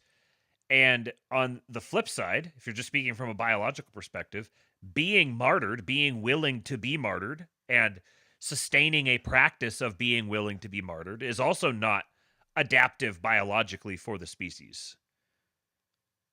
But both of these are things that people undertake regularly, and as Tucker's saying, throughout all of history. It's a bugger. We are forced to grapple with the question of what could its utility be. Exactly. And while I don't think we have a good hypothesis about the utility of human sacrifice, and personally, morally, I'm offended by it, as I'm sure me too. You are. So is God, by the way. Nonetheless, like so many. Hang on a second. I just wanted Cyberchud 2077 says deer have the equivalent to simple morals in that they learn group behavior. Okay, here's the problem though. You wouldn't be able to discern deer having basic morals, any kind of moral frame, without having one already. So it doesn't go that you'd have to have a greater moral frame than the deer in order to understand, to examine their behavior and give them a moral frame. You're giving that to them. They didn't produce one. And you say, well, because they lack language. Okay, sure. But again, you're granting all these things. You're granting us all these things that just happen because of brain chemistry in the material world. You can grant a lot of things. You can grant that the brain chemistry keeps the organs going and makes us want to, eat more to survive and all that kind of stuff. Biological determinism can be brain chemistry. I'm sure, fine. Make that part of the parcel, granted. But anything outside of that gets really murky as to how the brain chemistry would evolve such a thing, and not just in one of us, and just maybe a little tiny group over here, but with all of us. Oh, and by the way, with the human sacrifice thing, no one evolved out of human sacrifice, right? What changed? Why did most people abandon human sacrifice, stuff that they've been practicing for thousands of years? What happened? Well, they encountered Christianity. Oops. Like, there are stories, recorded stories of the Aztecs, of the Incas, all these people who abandoned human sacrifice within one generation of encountering Christianity. And then a lot of people, the pagans will go, well, they were forced to by the sword. By whom? By there was 12 guys, man, on a horseback. There was hardly any Spaniards to enforce this originally. And the way that Christianity became a global phenomenon was by Christians leaning into being sacrificed. So now you have this whatever you want to call it from an evolutionary biology perspective. What do you call a belief system or a worldview if you're just looking at things as a evolutionary biologist? Is this a category of learned instincts or something? So you have something that emerged organically, adaptively from the human species that implants a mind worm in your head that makes you willing to die for the mind worm, and this proliferates the mind worm. It makes so the more that the human beings die, the more that the whatever this worldview is proliferates. So there's this domain that a thing is operating in. This thing that transcends human beings' individual lives, that human beings are willing to be subsumed into, that will cause them to die, and the act of them dying will make that thing bigger. It's like the ultimate anti-fragile concept or something. Again, trying to stay in the lanes of the evolutionary biologist worldview. Wouldn't that be, even if you're like, okay, I don't believe that there's a God, I don't believe that that this was created, I'm operating from a Darwinian perspective, but this has got to be the single most profoundly fascinating emergent characteristic of the of human behavior, where humanity has somehow evolved a mindset whereby what you would think would kill the species actually prolongs it. It actually expands it. That this would be, just looking at this from a rationalist perspective, I don't see how they don't find it to be the most fascinating thing in the world and then want to learn every single thing about it. Which, again, I mean, obviously it's because of pride and self-worship and all these sorts of things. But from a self-audit, right? I mean, we don't have to go back thousands of years. We can literally go back 80, 100 right by now, which is over 100, to when the Bolshevik Revolution took over and the proto-Soviets came over, and they went to war with the church at the time, the Orthodox Church in Russia. They literally lined up dozens of monks and priests with a gun to their head, a literal gun to their head, and said, sign this paper authenticating the new false church, or we'll kill you. And every single guy was like, nope, God is great in all things. And so the guy behind that person knew exactly what was going to happen to him. And rather than signing a piece of paper, just a piece of paper, was willing to die, sacrificed himself. If I put up every single evolutionary biologist in a line and said the same thing, sign this paper, or how many do you think are going to sign that paper? Maybe a few holdouts, right? Maybe. Damn sure for the first guy who gets shot, everyone else is signing that damn paper with the idea, well, we'll just hold on to our beliefs and it's okay. We'll know the real truth. Really? Will you? So the truth is what on their own terms, that tells me that their worldview is inferior. It's performatively inferior on their own terms. If you won't die for this, and you dying for it, then like if you were to die for this, you dying for it would make it stronger, would make it proliferate even more. Well, that's not going to be the case because you're not going to die for it, and if you did die for it, it wouldn't proliferate even more. So automatically now, just on the evolutionary biologist, the atheistic evolutionary biologist, on his own terms, we can demonstrate that his worldview is inferior to the Christian worldview. So even if we're just, these are just like arbitrary things because there's no God, there's no ultimate point of meaning or whatever. We're just, just meaningless specks moving through endless flux or whatever. Well, just from this frame, the evolutionary biologist's atheistic worldview is less adaptive and therefore less real and less true, whatever those things mean, than the Christian worldview, just as demonstrated by history and the behavior of the people who subscribe to it. Here's the other thing, right? The atheists had always this one. This was their big card. Well, religions have been the reason people have used to do awful things to people throughout history. And okay, we could say that those awful things would have happened with or without religion, but you know what? Let's grant it. We'll grant you that, yes, bad people have used the word of Christianity or other religions to do bad things. Okay? Religion bad, therefore bad things. Flash forward to the modern era, just the last 5 years, we find out that biologists have been doing some funky things with gain of function. Creating, biological weapons that shut down the world for at least a few years. This is the new narrative. And God knows what else they're cooking up. Oops. Kind of takes that moral high ground away from you, doesn't it, kids? Because you could add up all the awful, bad things, and you put them in the religious box up till now. Well, you live in a secular society. We've been living in a secular society for,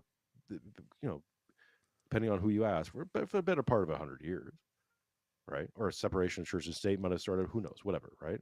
We don't want to debate starting dates, but let's just say 100 years. And in those 100 years, just in 100 years, we've been Brett's division of science, biologists, right? Geneticists, genetics is an offshoot of biology. Have been doing what? Oh, creating bioweapons. Oops. I don't know about you, Matt. And before that, the physicists were developing atom bombs. Yeah, right, right. Good job. So let's just put these on a scale, okay? Yeah, yeah. Atom bombs and bioweapons on one side, and all the big bad things of religion because they didn't like gays or something on the other side.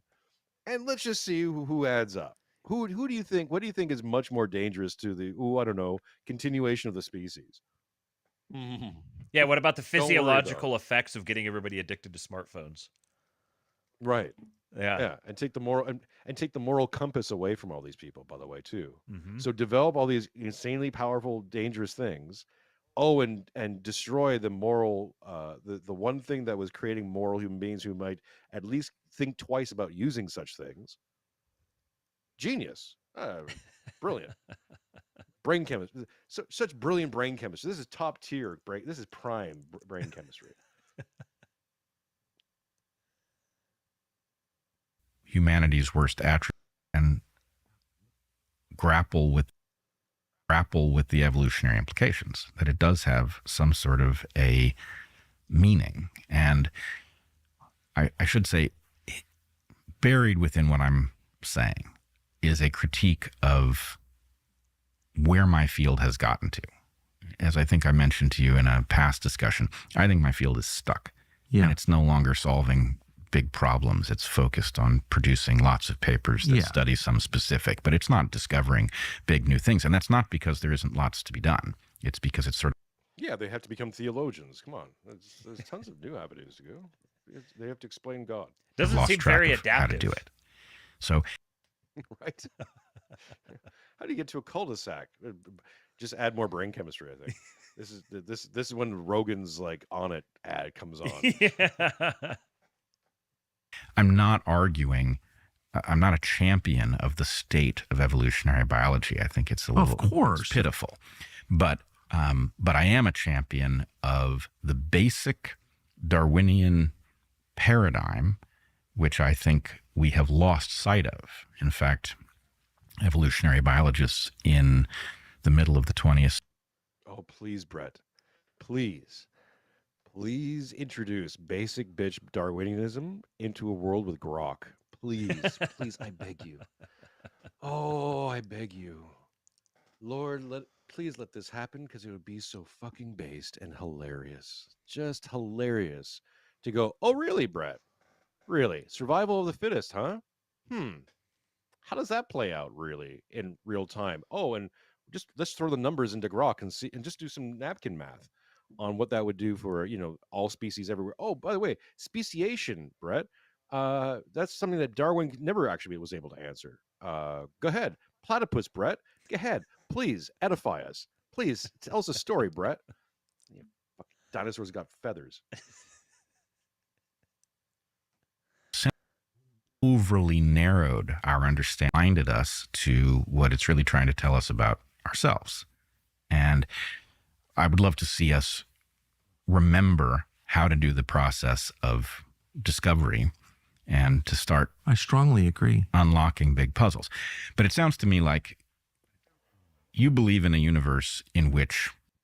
We need some new bullshit, because the old bullshit's not working anymore with the kids. We need a new bullshit story. Right. What's the new bullshit story going to be?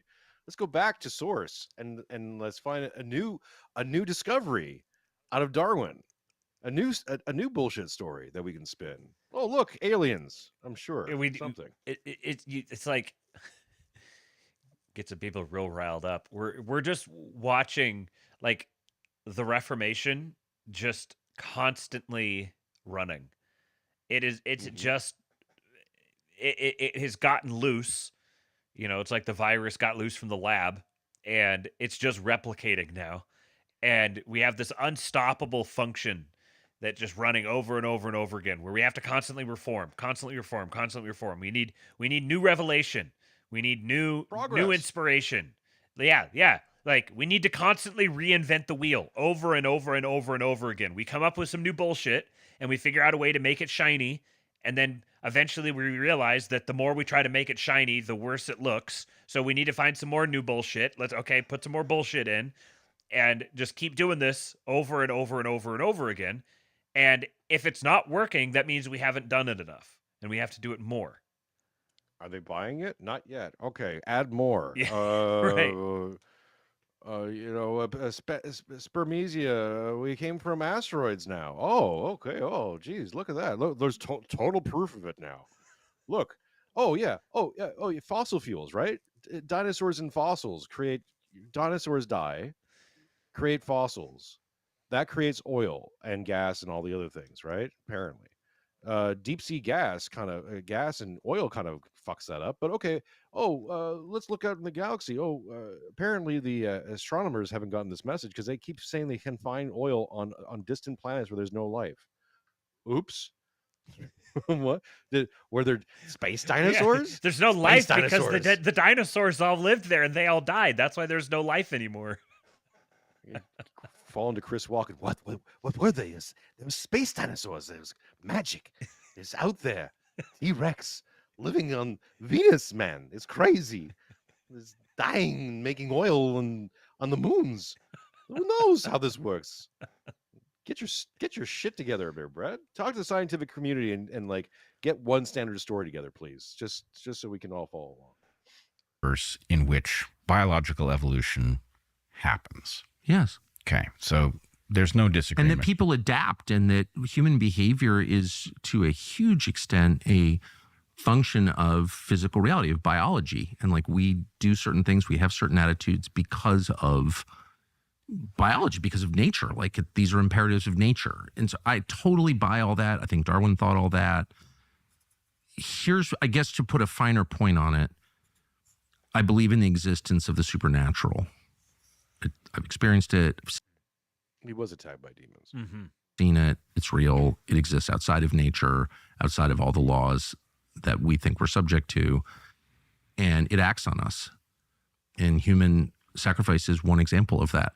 So that's my view. I'm totally convinced that that's true. I know that it's true, and so I don't know if there's. Let's go to the positive. We don't have to always go to human sacrifice. That's again. I speculated many times that Tucker's in the Peter Thiel orbit, but fine. That's a conversation for another day. We can go to the positive. Relics, right? Mm-hmm. Why are there icons that constantly drip a mirror? Mm-hmm. Confirmed.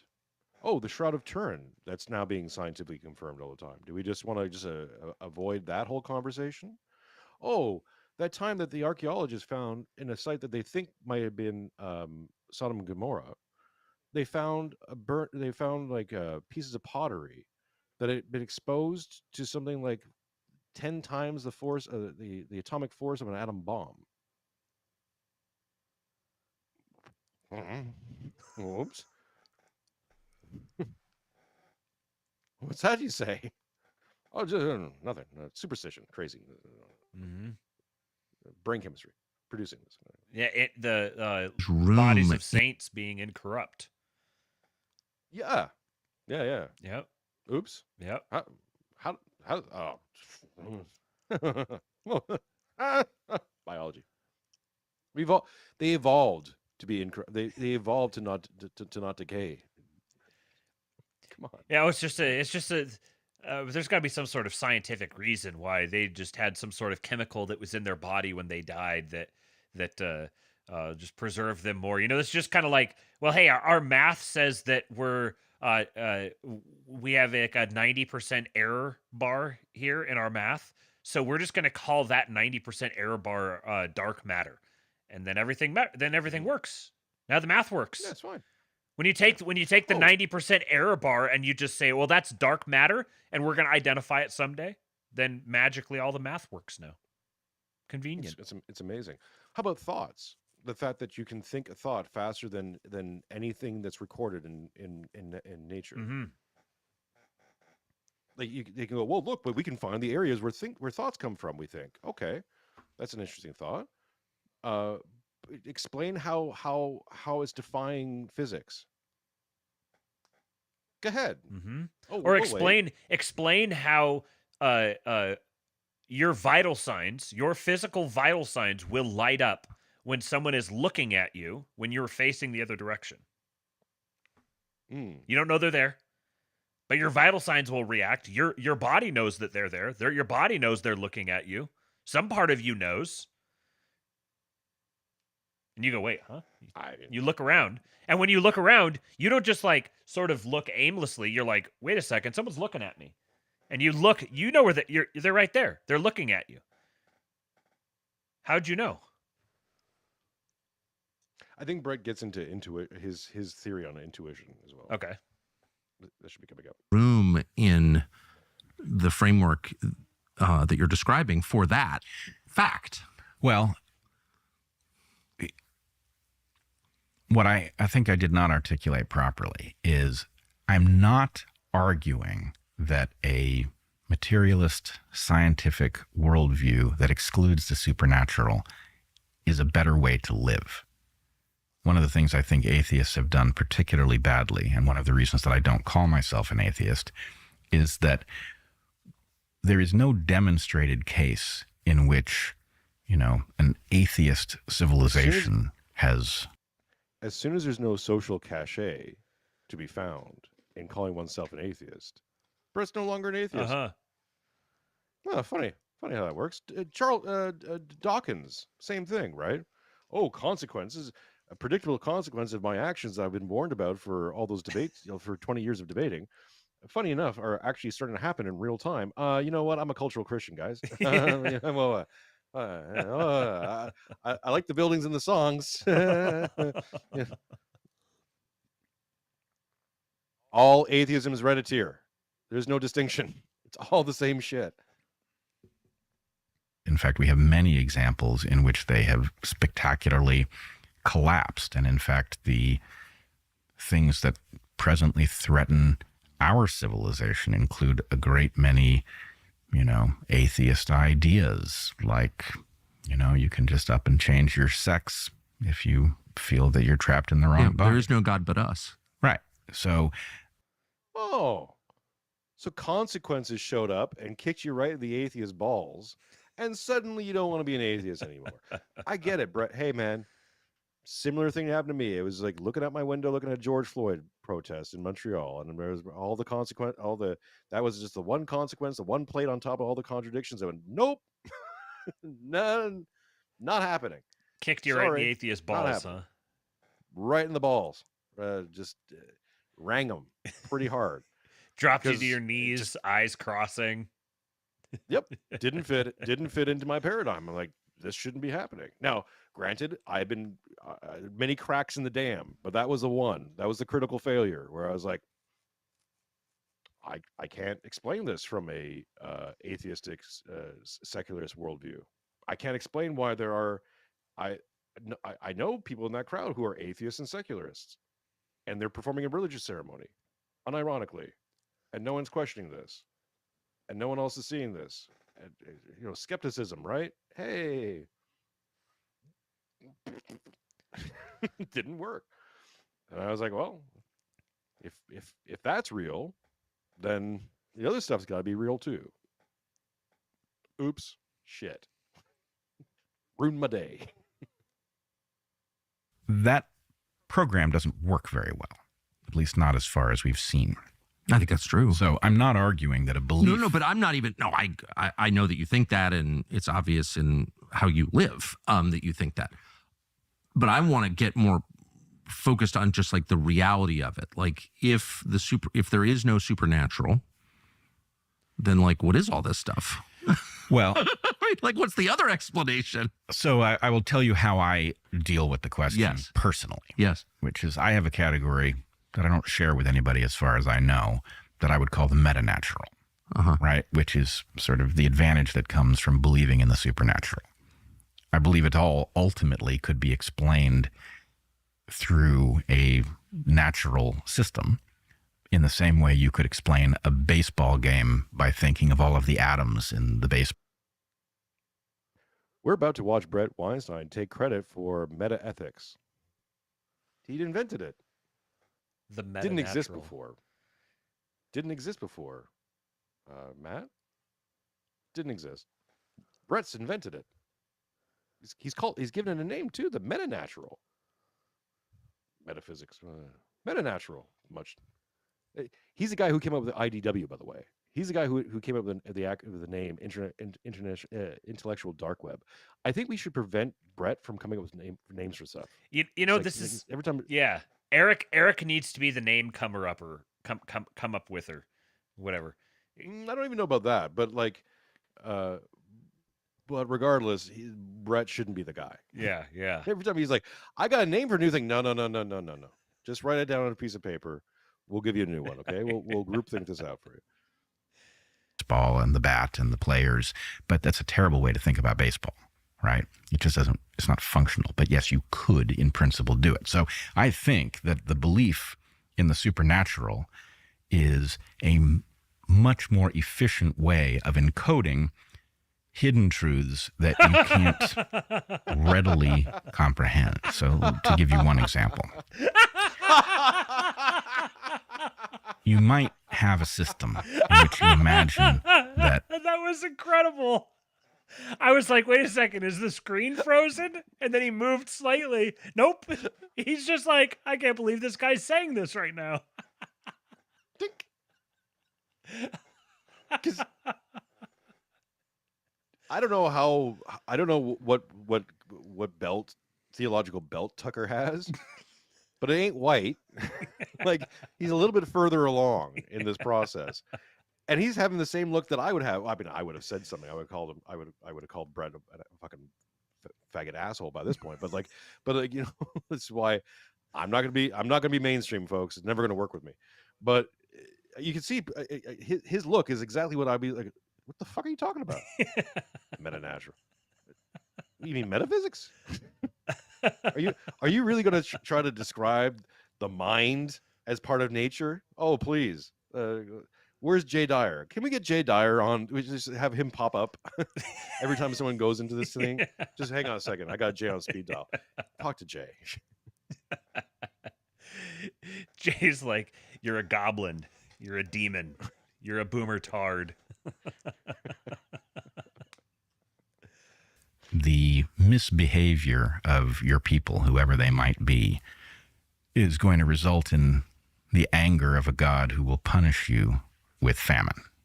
Right. Okay, that would be supernatural. It's also true that if your people are busy betraying each other, that may threaten the harvest. In other words, your coordination in the planting of crops, the protecting of those crops, and the harvesting of those crops is dependent on whether or not people like and trust each other. And to the extent that they're backstabbing each other, it could very well result in starvation without the intervention of an intentional God. So to me, those two stories are the same story. How do you explain to people you really shouldn't misbehave because it could interfere with our coordination in a way that may result in us not having enough food to get through the winter? The answer is, God sees what you're doing, and he's not happy about it. And when God's not happy, starvation is highly likely. Cyberchud 2077 says, so get this, when you act like a Christian and live virtuously and do all the things this fake God guy says, you are rewarded in all these ways. Nothing to see here, folks. You know, I grew up a Christian, very devout, actually, you know, went to evangelism school. I've preached sermons. I was very, very active in my church when I was growing up. Then I'll be right back, guys. Okay. Then throughout the course of my my late teens, well, it was really more into my 20s, I just kind of sort of drifted away from the church. But I wasn't actively. I stopped going to church. I never. My affection for the church never really went away, and I always knew I didn't doubt that I didn't never really doubted the existence of God or anything like that. I just was trying to figure out what my relationship to him was.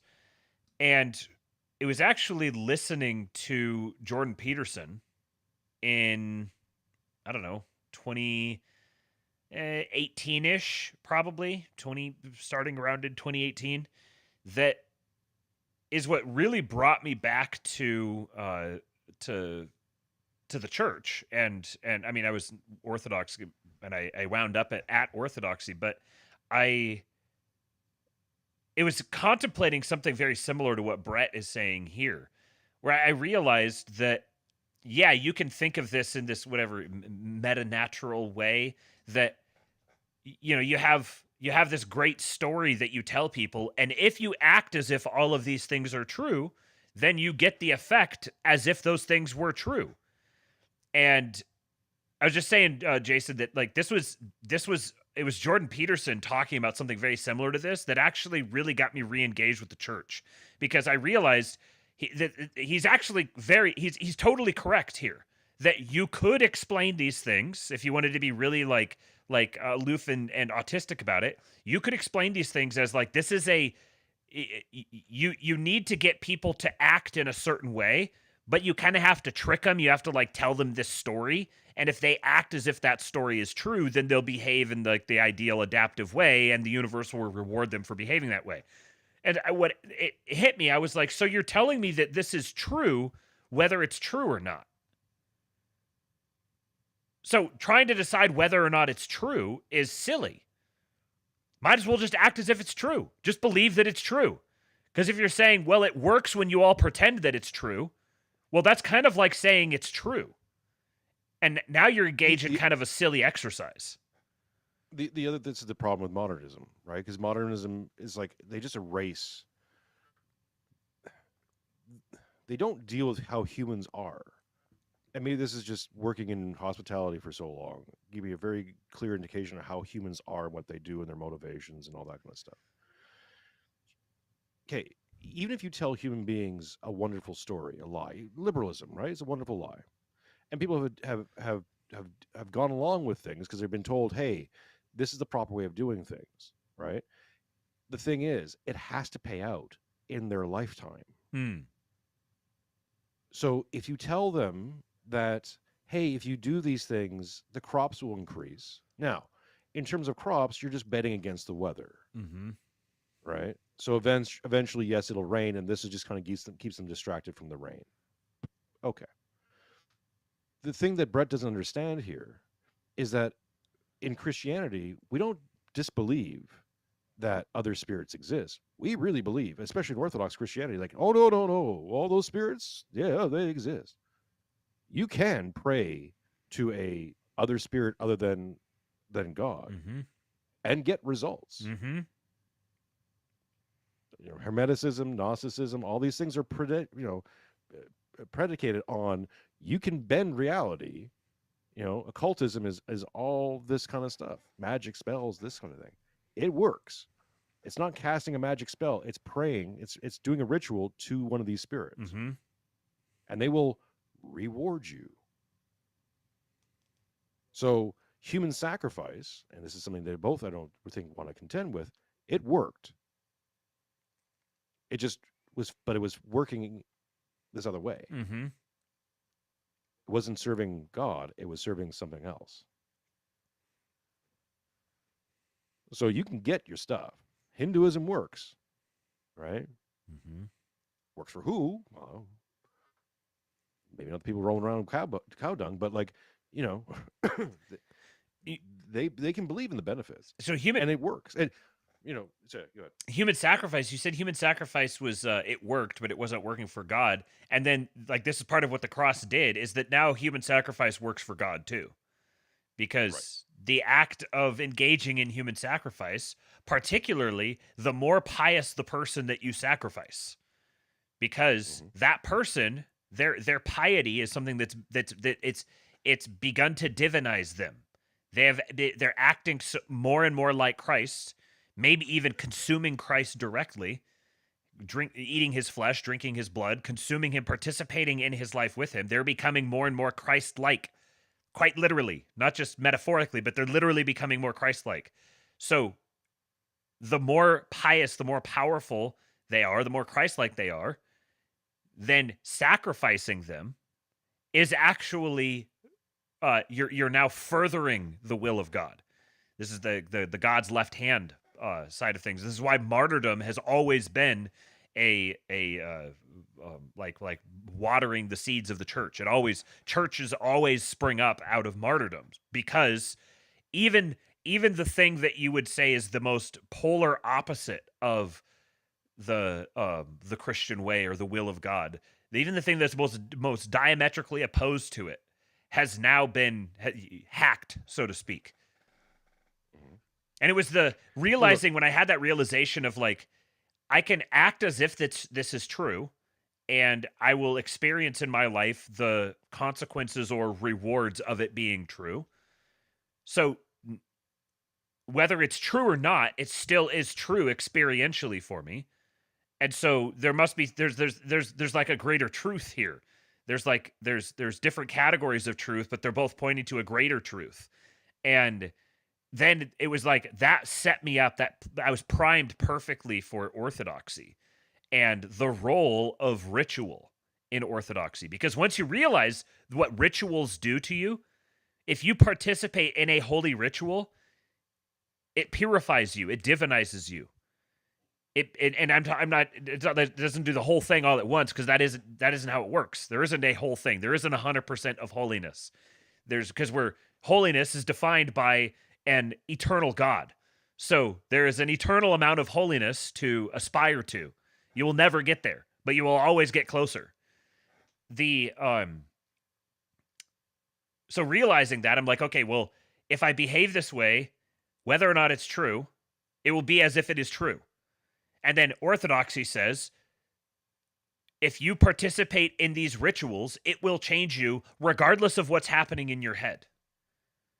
You don't have to believe the things. You don't have to be mentally like switched on about them. You just go participate in them. Submit yourself to it. And as you do that, it will change you.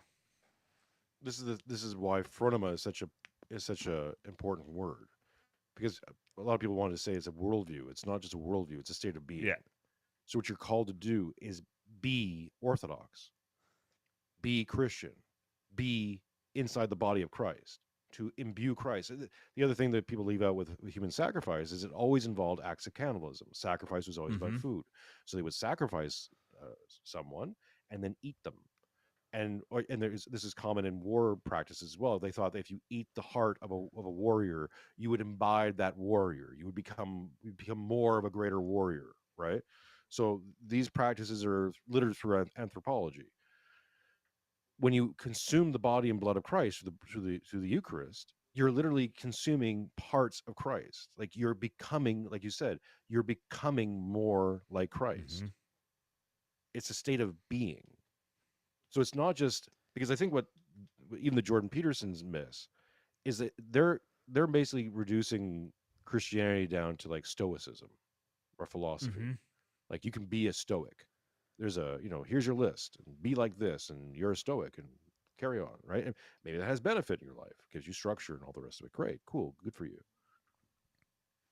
But a Stoic isn't going to really tell you what to do in certain situations, how to mourn your family correctly, or all that. I mean, I don't know. Maybe Stoicism covers certain things. I don't want to get into specific examples. I don't know every single thing about Stoicism, but you know what I'm saying? Yeah. Like ideologies fail as a worldview, because ideology can usually only tell you how to structure a system, who to pay taxes to or not pay taxes to, or maybe libertarians take a stab at morality with a nap or something like that, right? Like, sure, but it doesn't really tell you how to be in the world.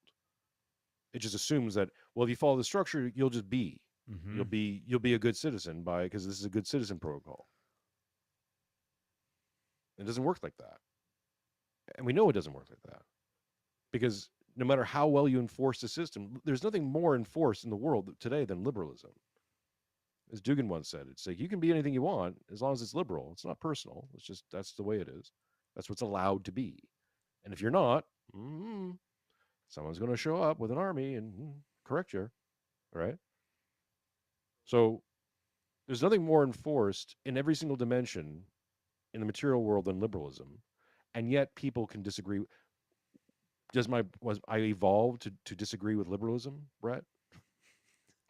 did I evolve? Did the single cell organism evolve just so I could disagree with liberalism in 2025? Would also be part of your process. Oops.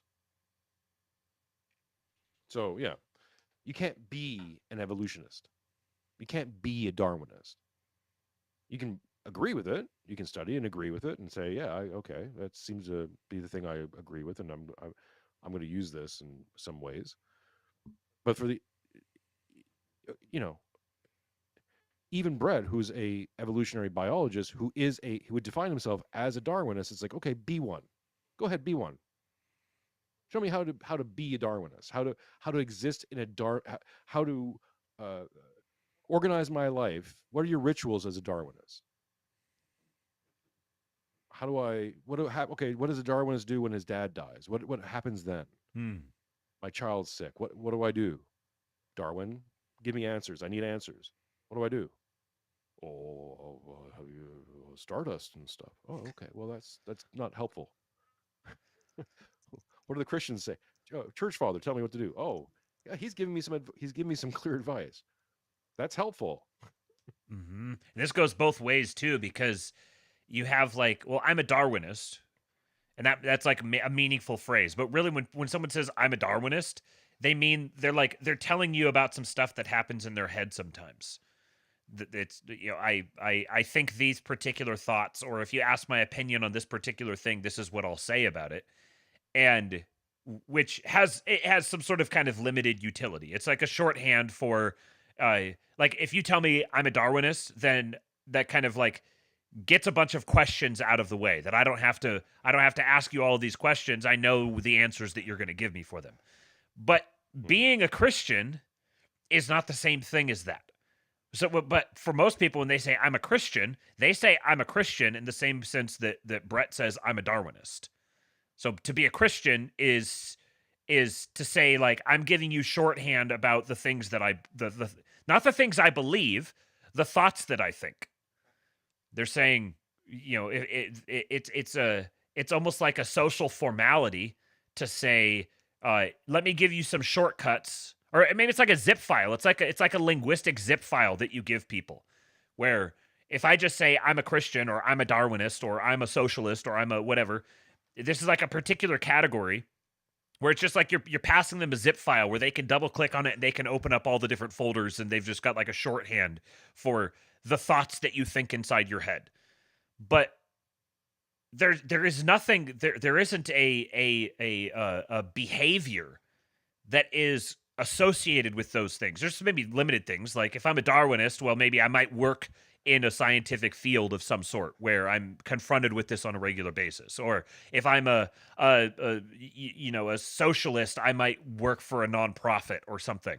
Or if I'm a Republican, I might vote Republican when there's elections happening. But there is there's no requirement. But there's no requirement exactly for it. That's the whole exactly. thing. And there's no requirement, and there's no universal like standard. There isn't you could be a Republican however you want to be a Republican. You could be a Darwinist kind of however you want to be a Darwinist. You can be a Darwinist African teenager, and you could be a well, I mean, that might be stretching things a little bit, but you know what I mean. You could be a Darwinist boomer South Korean and have the lifestyles or whatever that are associated with that. Like there's nothing prescriptive about being that. There's nothing that implies certain behaviors or like you say, how to deal with various events in your life. No, exactly. And even Brett would have to agree with this. Is like, okay, how many times in a day, outside of, let's say, a debate, or you're doing something professional like your job as a biologist, outside of that, just your normal everyday life. If you're on vacation, how many times do you apply Darwinism on your vacation? Yeah. Does it inform your food choices? Does it inform any other part of your action other than, your job or debates when you're debating a creationist? No? Oh. So it's novel. It could or couldn't exist and probably wouldn't matter. So then it's a category error to compare Christianity and Darwinism. This isn't the same category. Yeah. And it's not just because you can say, well, religion comforts people or this or that, or whatever that. It literally informs people on what to do and what not to do. Fasting. There's another one. Evolutionists just figure out fasting for a second, right? As Orthodox Christians, we fast on Wednesdays and Fridays. And there's other days too, but like those are the 2 days, right? By the way, have you found it? I always find it weird post-Lent, like not fasting, after going 40 days of like heavy fasting and then having like a month with no fasting. I'm like, wait, can I eat that today? I'm like, oh wait, I can. Oh, I can open the fridge and just eat whatever's in the fridge. What a gift. You almost feel bad for the Christmas first is- few days. Yeah, and then you feel really good about it, which then makes you feel bad about it anyways. But okay, restrictive eating, right? Restrictive diets, what to do on Sunday. Right? This is a thing that you're going to do. You've accepted that reality of doing this thing. Do Darwinists have to go to a lab on a given day or, like go touch a dinosaur or some shit? Like what are you They have feathers now. Like what's the prescription there, bud? Oh, feathers, dinosaurs and their feathers. Okay, I got another hour. All right. I probably don't have another hour, but I got more. I got more time. Okay.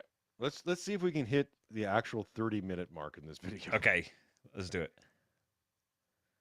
Is highly likely, right? So the metanatural is the category that allows the reconciliation of the efficient narrative description of this process with the difficult to spot deeper physical I think connection. I think that's. I mean, I think there's a practical effect of doing the right thing, and it's a good thing, right? Right. I mean, right. So, but I'm more interested in the question, among others, of like knowing. How do we know things on the basis of no evidence that are true? How do we know? And, Well- but we do know. So that's kind of my point. Is it very often the deepest truths come to us apart from outside of our senses, and we're right. Well, I mean, you described the same thing. Just okay. What's a meta nature analysis of truth? Mm-hmm. Just the category of truth. Where is truth? Can you point to truth? Show me truth. Like, where in the natural world is truth? Does it spring out of the ground? Where does it touch? Show it to me. Now you might point to something and they go, well, this is true. I'm like, yes, but that's not truth itself. The category of truth. Being able to just discern the truth from non-truth. And in a materialist viewpoint, you can't have the truths unless you have all the data. And you can never have all the data. Right.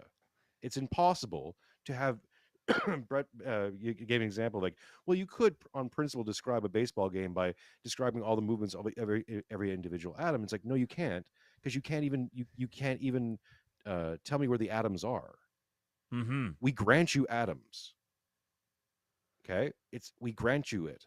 Now, I have no problem, by the way, of granting a category called atoms that reacts to certain experiments and things we can do to this category that produces these results, and we call these things atoms. But show me an atom, please. Produce one. Show it to me. Show me a picture. Draw me like not just one from your not a conceptual drawing, like an actual a photograph, please. Oh, you can't. Oh, okay. So we're just granting you this category because it seems to bear out true, and why not, right? I got other shit to do than worry about what else it could be. But we have no proof of these things. You just have proof that if you do these experiments in this way, you get these results, and we're going to say that's because of atoms and splitting this and that. Okay, sure, okay. but it could be something else then. And they come up with new things all the time. There was a time when there was no quarks, and now there's quarks, or whatever, right? Yeah, dark matter. Fine.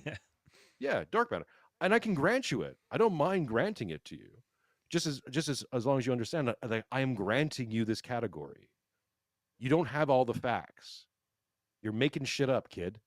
Like, not you, Matt. Yeah. You know, all these fine folks. You're just making some stuff up because you have to, because it's like you don't have all the facts. So you can't even put all your theories into the category of truth. The fact, okay, you got a fossil, right? Fossil A and fossil B. And fossil A and fossil B kind of look like each other. So the narrative is, well, and we're saying that fossil A over here is a bit older than fossil B. So we're saying that fossil A was the organism that evolved into fossil B because they kind of look like each other. There's your proof. That's your story. There's your truth. It's a guess. Maybe it's true. Maybe you landed on it. But again, game theory dictates probably not. The chances of you actually figuring that out of all the other possible explanations for anything, or just two pieces of rock that kind of look like each other, like two clouds in the sky, astronomical. And he kind of disastrously huge. He gave, this is the best question for Tucker to ask here, because and he kind of gave a little hint at his answer a little bit ago, or starting off when he said that he talked about like knowing something. We know something because like it's borne out in our experience with it. So like if your definition of truth is basically it fits the things that I see happening, then that's fine. But that's just you're making a comparative. You're doing a comparative thing. You're saying I have experience of things that happen, and then I have this proposition, and they seem to match up. But okay, well, all that you've told me is you had a thought in your head, and you had some experiences, and they're the same. That's all you've said. That's all that you've done on your terms. So if truth is we know things are true because we make like assertions, and then we view events and we see how these things line up, and we tend to have this experience that this is the case, therefore it's true. Well, it means it's true until it's not. There's nothing, you haven't grounded it into anything. You're just doing this like infinite regress of comparing things. Well, this thing is truer than this thing. This thing's truer than this thing, and this thing's truer than this thing, and this thing's truer than this thing. But you're implying an ultimate truth, but you're never actually appealing to it. You're never actually measuring against it. You're saying it's out there. There is an ultimate truth somewhere, but I'm not going to bother measuring against it. Right. Everything starts from this one assumption. So genetics, right? We come from apes because we share a lot of genetic same material with our closest ape cousins, right?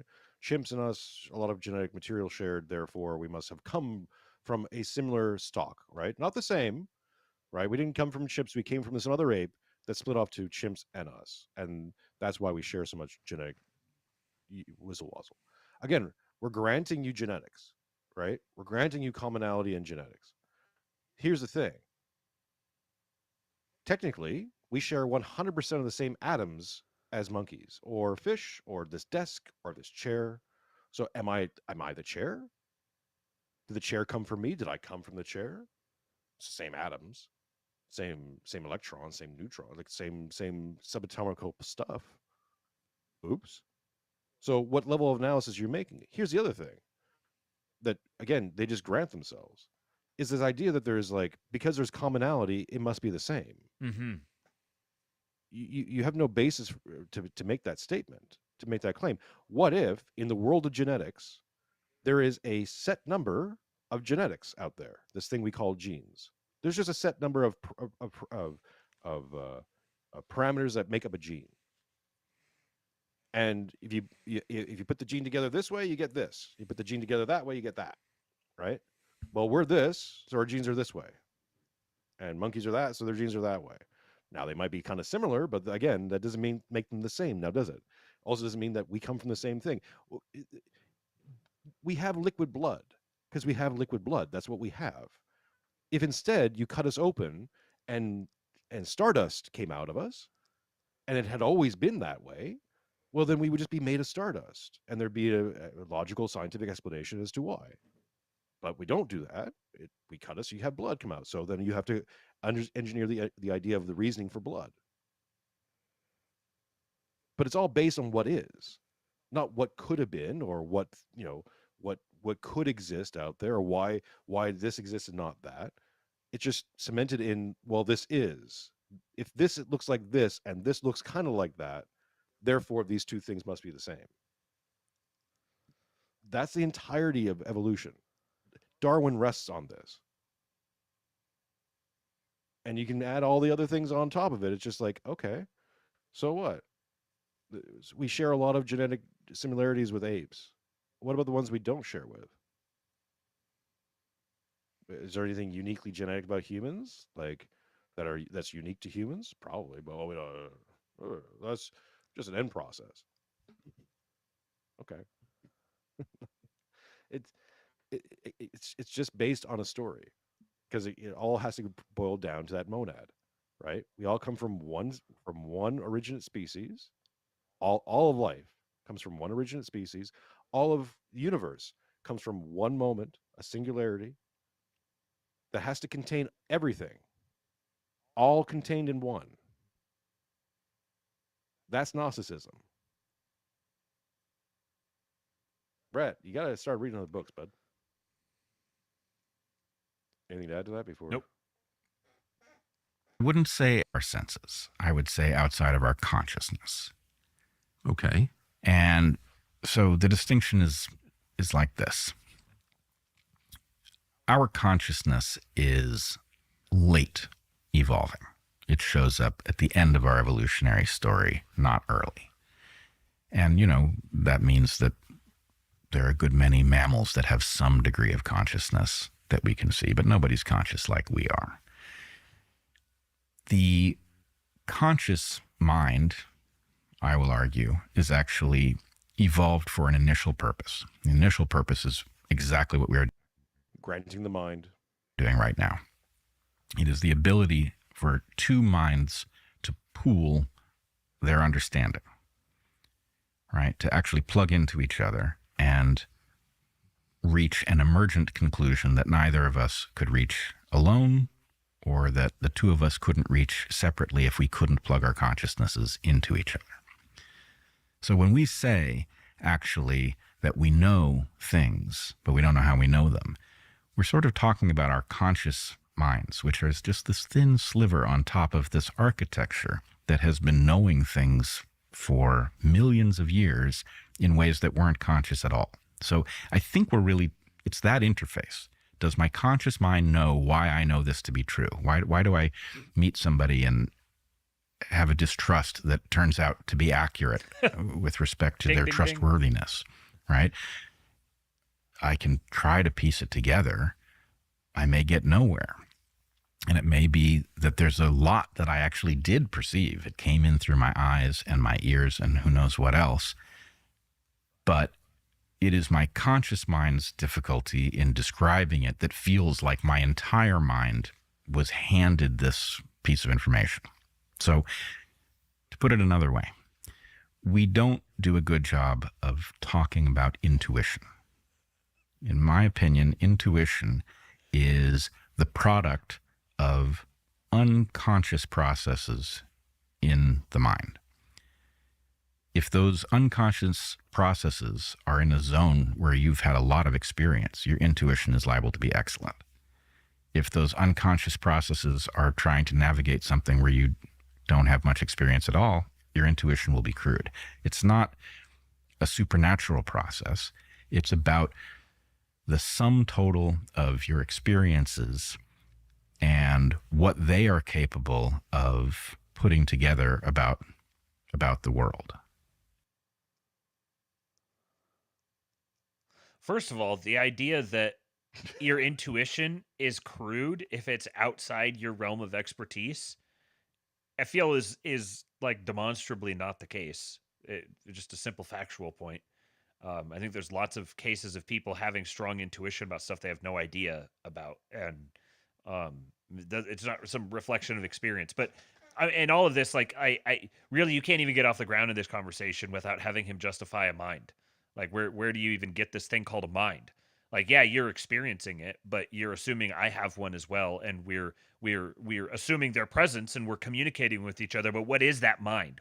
What you're there's so much that's just taken for granted in here, which I granted he's stating his case, so he's going to take his own presuppositions for granted. But the uh the idea that the mind is a product of chemistry is something that is just completely unproven, and that and then the idea that intuition is, he just kind of states it's not supernatural. It's just like an accumulation of processes in your unconscious or subconscious brain, that are just like processes that have been running for millions of years, which I don't quite understand where he's going at with that. But yeah, this is just, we have to grant him the existence of the mind as a thing you can even talk about, and he still would be leaving it undefined, like just to even have the conversation in the first place.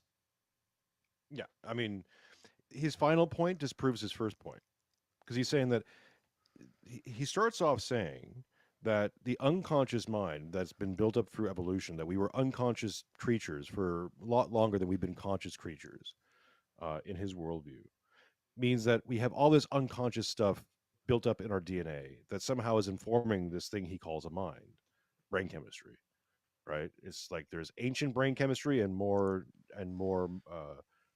personal 2025 brain chemistry, I guess. I'd right? like to It's see different some. frequencies here. I'd like to see some receipts on why, like why he would assert that we are that like consciousness is something that is just late to the scene.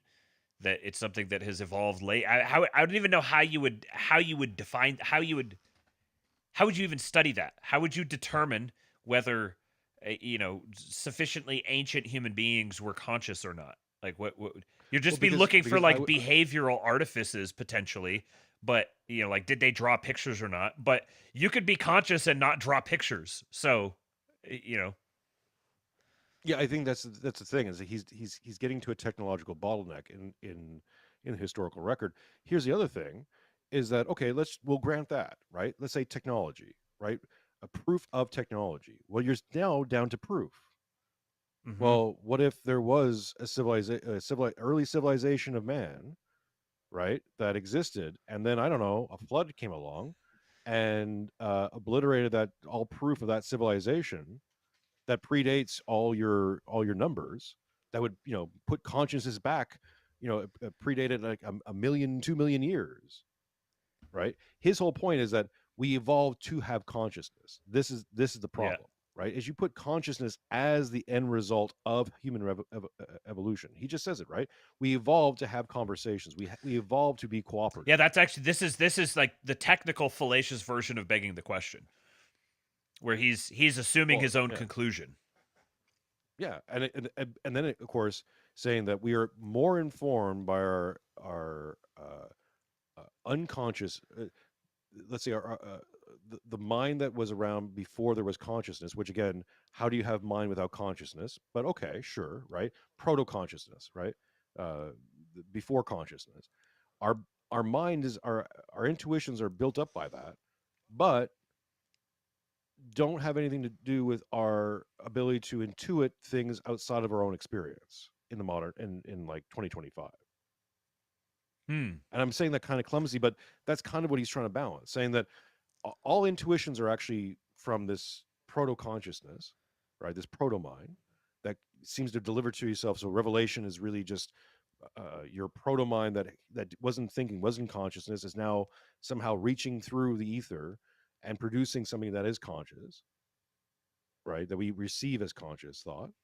But also that doesn't count if it's outside of our experience, because our experience also informs this thing. So which is it?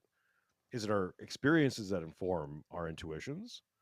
And the more experiences you have, the better experiences you have, more refined, whatever, better brain chemistry experiences you have, better decisions based on intuition, or is it this pre-incarnate consciousness that also informs it, or is it both? Yeah, and then how do you discern? if it's both, then so now we have this thing called consciousness that's sort of like an entity or a being in a sort of a sense that communicates with us, that we communicate back. There's like a bilateral channel of information flow here. We're informing this consciousness is informing us, but it's like contingent on our experience sort of, but then it's also sometimes not, because people will have intuitions about stuff they don't even know about.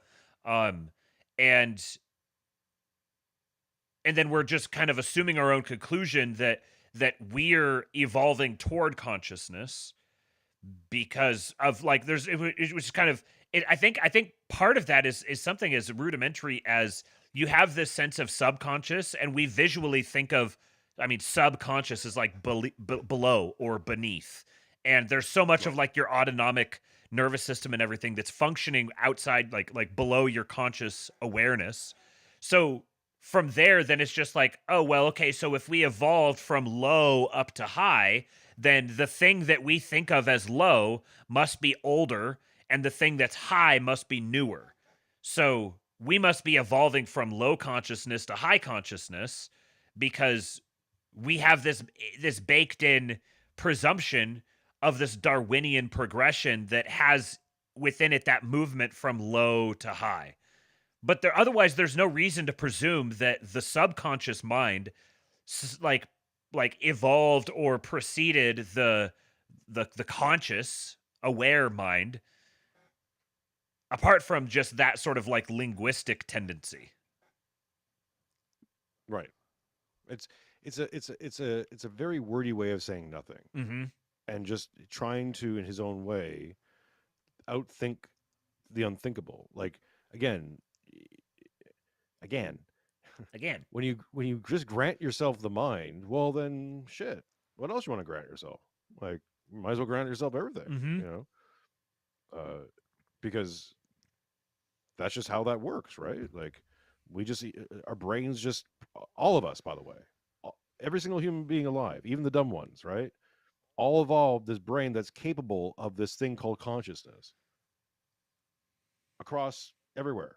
There isn't any groups of humans that are like, and it writes itself. I know. Yeah, right. But seriously, Well, seriously, this right? is like the natural conclusion of his worldview. It has to be, if he's going to remain consistent and parsimonious and everything within his own worldview. Well, it would stand to reason that there would be some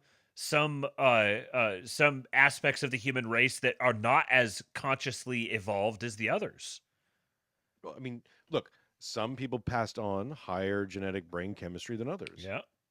Right? It's just an evolutionary trait. Yep. It's just some groups of humans would have better brain chemistry, and they pass that brain chemistry down to their kids. And they're better able to commune with this consciousness source, that we derive our consciousness from, that's like communicating through the ether and through time and space to us to make ideas pop into our heads. Well, there are some categories of human that are just better at interfacing with consciousness than others. They're just more evolved. That's all. Just more evolved. But this is something that I would love to see someone lay at the feet of Brett Weinstein. It's probably never going to happen, but if it ever does, it'd be like num. Is like contend with eugenics, the eugenics factor in evolution. Mm-hmm. Darwin, like many of his people were eugenicists. Mm-hmm. Like, they didn't have rosy colored glasses about what you do with the sub races. Mm-hmm. So you want to go back to Darwin, do you? Well, maybe we cut and edit, right? I think it was Brett. I think it was Brett or someone like him, one of his group, who was like, well, we know what we should do with Christianity. We should bring Christianity back, but we need to edit it. We need to, modernize it a bit, get rid of the stuff that's no good and only keep the good parts. And like, oh, really? Because you know what the good parts are, do you? You're right. Like, being homosexual, bad, horrible thing, right up there with, going full Shiloh. But then explain monkeypox then. Yeah. Let's gather no some gay, data. no monkeypox. What's that connection? Uh-huh. Do we want to talk about it? No gay, no AIDS. I mean, the big thing in the 80s that wouldn't have happened, probably. Oops. Yeah. Want to explain that one there, Brett? No pangolins, no COVID. I mean, I'm just going back to the OG narrative. Yeah, I like that one the best. I like the wet American. I don't know about this made in a lab thing. I like to go back to the pangolin bit. The bat bit the pangolin, and then someone ate the pangolin. That one I like. That one felt full to me. Wasn't it funny that was the first narrative, which was supposed to play on, like, I don't know, people being grossed out at Chinese people eating pangolins or something? So it was like, it would make people naturally more, it would trigger that disgust response. That was a narrative push by the people who would call you racist if you discussed it. Yeah, right. If you agreed with the narrative, like, but you're racist. I'm like, you just told me the story. Yeah, but you're racist for agreeing for it. Like, what does that make you? Well, I'm the one who's telling you you're racist, pal. What are you? How dare you think about the Chinese people? You told me. Like, I didn't even know this thing existed 30 seconds ago, and then you told me this story, and now I need to know what wet markets are and what the hell is a pangolin. What are you talking about? You're like a dad on a sitcom in like the 90s or something. Getting chewed out by his wife, and he's just like, well, what? Why'd you tell me then? I don't want to know. Do the dishes. Why don't the dish? Like, I didn't even know that we had a dishwasher. And that, to me, it might as well be supernatural from the point of view of how most people live their lives. It may indeed just simply be the best way to function. But that's different than saying that that's actually what's taking place. Oh. So it's not every day that the Catholic Church gets a brand new. Okay, he's talking about the Pope. Isn't that fascinating? He's like, it may as well be supernatural, just it basically might as well be real, but me, I'm the smart one here. You're not going to outsmart me. That's not what it's not proper to say that's what's actually happening. We must perpetually critique. He has no animosity towards the religious. Right. They're just stupid people. Right. They're just people who want to believe in this. They're childlike. Yeah. Yeah, there's nothing to hate on them for. And hey, it might be better to structure society around what the stupid people want. But as long as the smart people are allowed to, like, what we can go get that. Brett? There's always that secret knowledge to take on. The plebs don't need to be aware of it, but me, you and me, we're the smart ones here. We're the thinkers. It's not proper. It's not proper to say that that's what's really happening. You and I know. We can think on the higher plane. We can access the secret knowledge and know what's truly happening. It shouldn't be lost on the crowd or us or the crowd that he is talking to someone who's on the record as saying that he was attacked by demons and actually woke up one night and had like scratches on his body from being attacked by a demon. Mm-hmm. That's who Brett's talking to. Mm-hmm. So. And I don't know if he's posted these publicly or if I saw them privately. So there are pictures. It's public. Okay, yeah. Oh, the pictures. Yeah, I saw them. I saw them on X. I saw them online. So okay, yeah. It came from somewhere. Yeah, so he actually posted the pictures of the scratches and stuff on his back. If we're talking about intuition, Heather's intuition about me has got to be pretty damn good because she's had, her entire adult life to build a model that's as accurate as anybody's would be. So her ability to... Again, assuming that. Maybe she's wrong. Like, it's just always assuming infallibility. Now, yeah, granted, like, my wife had a really good model of me, and then I had a religious experience, and then this person who she thought she knew didn't exist anymore. Like, fundamentally, I'm still the same guy, right? But a whole bunch of things changed about me, like, that was untoward, and she's still struggling with that. God bless her. But, it's people change. People get things wrong. People have to adapt to realizing they got things wrong. So just because Heather's been with you for an awfully long time doesn't mean that she knows who you are.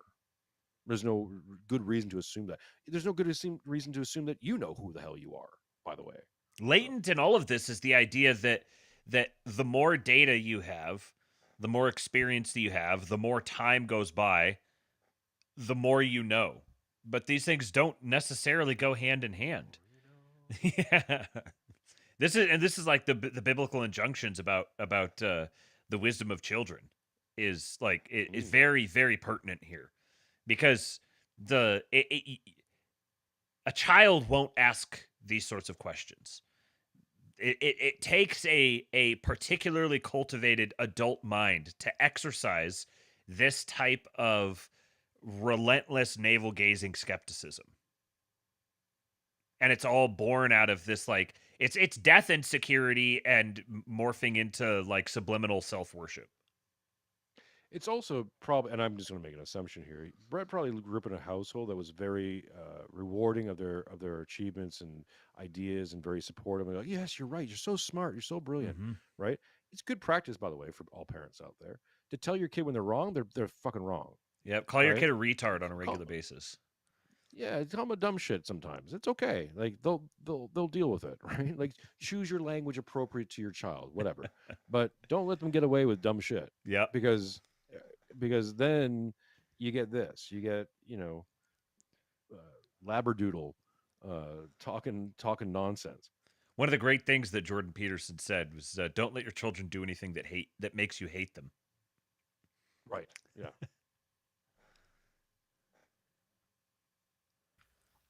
That some pattern there is second to none, and it will not surprise me if very frequently she nails the analysis and we can be 500 miles or 1,000 miles apart, and it feels like a communication across a very long distance, when really it's a kind of a synchrony that allows her to extrapolate when something has departed from normal. And I will say one other thing about this. We have a very strange pattern as human beings. When we meet, we say totally meaningless things. Okay, but what Brett's describing here is, like, let's say you're in a car together or on the phone, and maybe you pause or you change a tone or something like that, and someone picks up on that, and something that they would only pick up on because they've known you for so long. They know you're like really small, intimate patterns, and there's a truth to that. That's just something that happens in a relationship.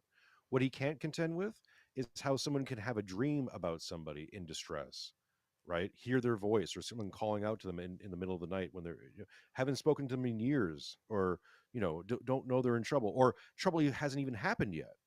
The distress, the crisis hasn't even happened, and yet they wake up and go, "I need to call that person. I need to, or I need to go see that person," or something like that. Because it's not just I dreamt them in my dream kind of thing. It's like, no, you have a revelation almost, like what pulls you out of sleep. And I'm not saying that experience is common to everyone, but it happens. It's happened to me on in certain instances, on smaller levels. It's like, that's the thing that you have to contend with.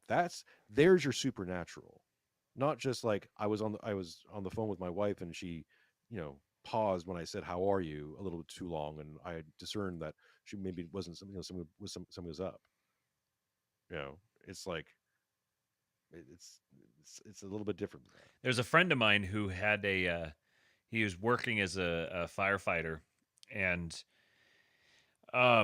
this is shortly during or shortly after college, and he's kind of a he liked to party and live the college life, and he's working as a firefighter, and he responded to a call one night that I can't remember the specific details of it, but it was at some kind of like a fabrication or manufacturing warehouse that had lithium, or it had some sort of flammable substance, explosive flammable substance. And again, I remember all the details, but he wound up being inside the building trying to get somebody out, and there was an explosion, and a brick wall. He was next to a brick wall, and he like got blown backwards, and the brick wall was falling down on top of him. And he had one of those like I'm about to die moments where kind of everything goes into slow motion, goes like his whole life passes before his eyes, and he had like a lot of time to sit here and contemplate this brick wall coming down, about to land on him and kill him. and he was like, I don't know, 15 feet from the door or something like that. And then he heard a voice, someone yelled at him and grabbed him and made him stand up and dive like 10, 15 feet out of the way, away from the wall before it went down. And then they had another interaction. And again, I just thought of this story when you brought that up, so I don't remember the specific details, but he ended up having a brief conversation with this person. He looked up at him, and it was a guy dressed sort of strangely, and he had a brief back and forth with him, and the guy told him something and was like you need to get out of the building, get out and get away. And he got up and ran out of the building, but the guy, he asked the guy what his name was, or the guy told him. He said, "My name is Florian." And he and I were talking on the phone. This is, like 10 or 15 years after that had happened. And he was like, I had this experience I've always remembered, and he told me about it. And I asked him what the name was, and he said Florian. And I looked it up, and Saint Florian is the patron saint of firefighters. He was a Christian saint and martyr in the Roman Empire, and he was believed to have miraculously extinguished a fire with a single bucket of water. He was in charge of the Roman firefighting brigade. He died in, I think, the 300s or something like that. This friend of mine would not have known who Saint Florian was. He would not have had a connection to him or anything.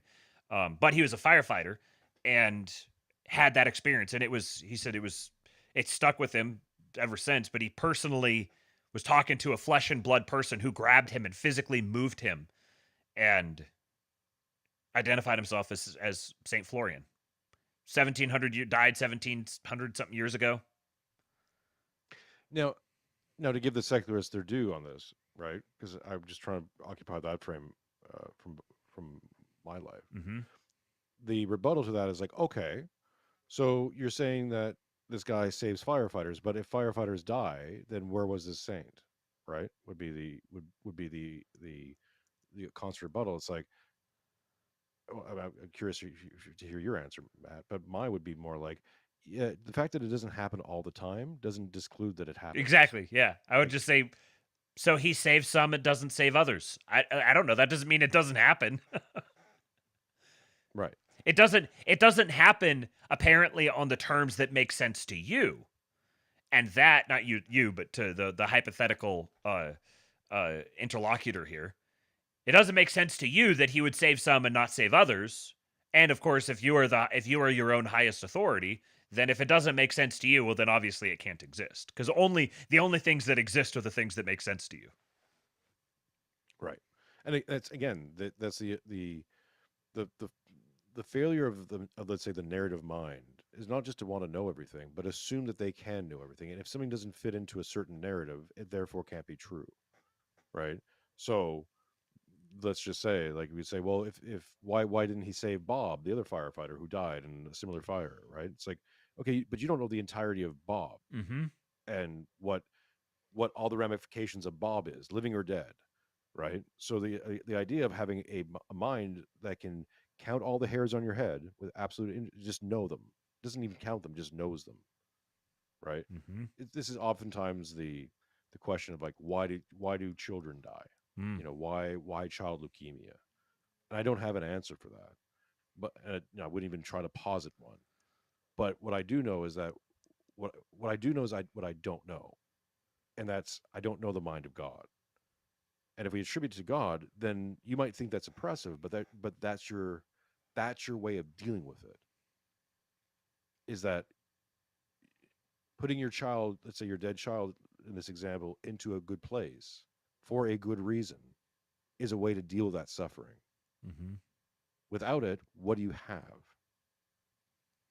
Antidepressants, right? What does the materialist have? Who do they turn to, if not the bottle or, some sort of other coping therapy? But how do you it's a random accident, random outcropping of something happened to your kid. Well, it's not that the heaven idea is comforting. It's just that, how else would you not go crazy? Father Josiah talked about this, and he said that he quoted some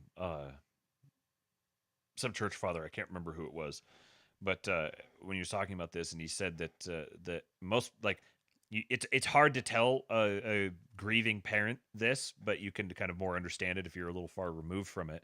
That oftentimes, and I'd say this would apply to the case of Bob the firefighter, potentially. The reason if Bob the firefighter didn't die that night, then he was planning to do something the next day or at some point in the near future that would have grievously marred his soul. He was going to do the thing that he could never come back from.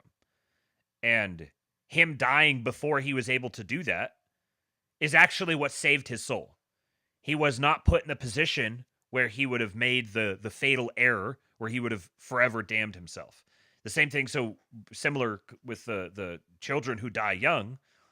Sometimes it's Damn yourself early, kids. It's those 2-year-olds on the off. Yeah. Just like, well, that's the damn I yourself I early, think that's that the the way. tradition of the church has always been that children who die are they're like, I mean, we baptize children young for obviously for a reason, but then they're also just in order to be responsible for your own sins, consciously responsible for your own sins, you have to be self-aware. You have to have a level of self-awareness and be able to actually be held responsible for them. So, the 3-year-old who dies is in heaven. Like the 3-year-old who died just got the shortcut to being in the presence of God. So it sucks for us. It's very, very good for that 3-year-old. And this is the tough thing that no parent would ever want to hear, and I wouldn't tell a parent this, but many times that could be because that child was going to grow up to do unthinkable things. And God brought the child to himself before the child had the chance to grow up to do unthinkable things. So so with that frame, you can view that. It'd be very difficult for a parent whose child had just died to be able to emotionally grapple with that. But it makes that makes a hell of a lot more sense to me than it just sucks sometimes. Life is just cruel, and the sun's going to burn the earth someday, and we're all going to die. If we're just speaking in pragmatic terms, I would rather live with the former, and I'm not so wrapped up in my own ego that I have to know the truth and critique endlessly. Well, again, if you bring it down to brain chemistry, there is no truth. Right. It's just brain chemistry being brain chemistry. There's no point. It's the absolute suck of nihilism. It's not even just the sun will, because you could then say, well, the sun will do this thing in the earth, but we'll get off the earth, right? Right. We'll accomplish that. I'll give you that. I'll allow that. Okay, but regardless, you're still left with brain chemistry that you're not doing this.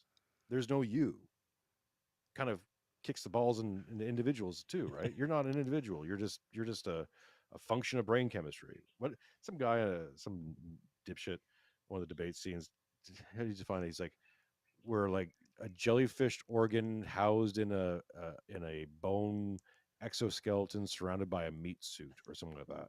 I'm like, wow, poetry, fantastic. Like that's all you are. Was he wearing a fedora? Well, probably has many. I was searching around to see if I thought I had like a toy one. We've received a fell omen. Death has commented in our chat and said good morning. He said good morning. Death is awake. Death is awake, guys. Death woke up this morning. You know what that means? Death is woke. I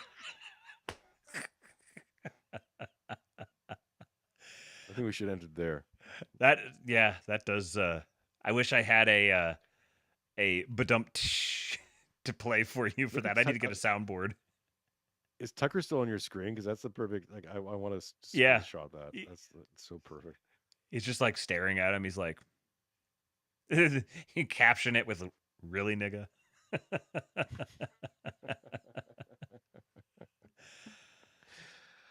Oh, well, I guess we've got another network. 26:38 in to a 2.5 hour video, essentially. It only took us almost 4 hours? That's not so bad. Yeah. Episode 3 of Network Armageddon Electric Boogaloo in the can. We've done it. We've produced it. He put it out there. It actually worked pretty well. We went live at midnight, so we had probably half the audience we would have otherwise. But it'll be great for the We went replay gang. live. Yeah, Yeah. Gang, gang. yeah, gang. All right, guys. Well, do me a favor, hit the like button. Make sure you follow Mr. Jason Mironchuck on Twitter at It's Mironchuck not a now. favor. It's a duty. Yes. Your duty is to hit the like button, to share it, let the people know Let people know. by the King Pilled. And Mironchuck now, of course. Mm-hmm. Join the King Pill Leave us Discord. a tip. Give us some money, Christ's sake. Yeah, man. There's the Streamlabs link is in the description for Mr. Jason there, and I should probably put my own Streamlabs link in my own description. You should do that. Yeah. And let's see, what do you got on the coming up soon? I don't know. I don't know. Let's see. This week's Then and Now with Jim Jotra's got delayed. I had to do medical tests on Tuesdays. That's usually our filming dates. Then I moved it to Wednesday. Then Jim had an elder moment because he is the elder Jim Jotra's. And so then that got mixed. Anyways, long story short, that should return next week. And then the goat streams, we keep putting them out there. I'll be talking to Tommy Salmons either Sunday or Monday of next week, or this Sunday, next Monday.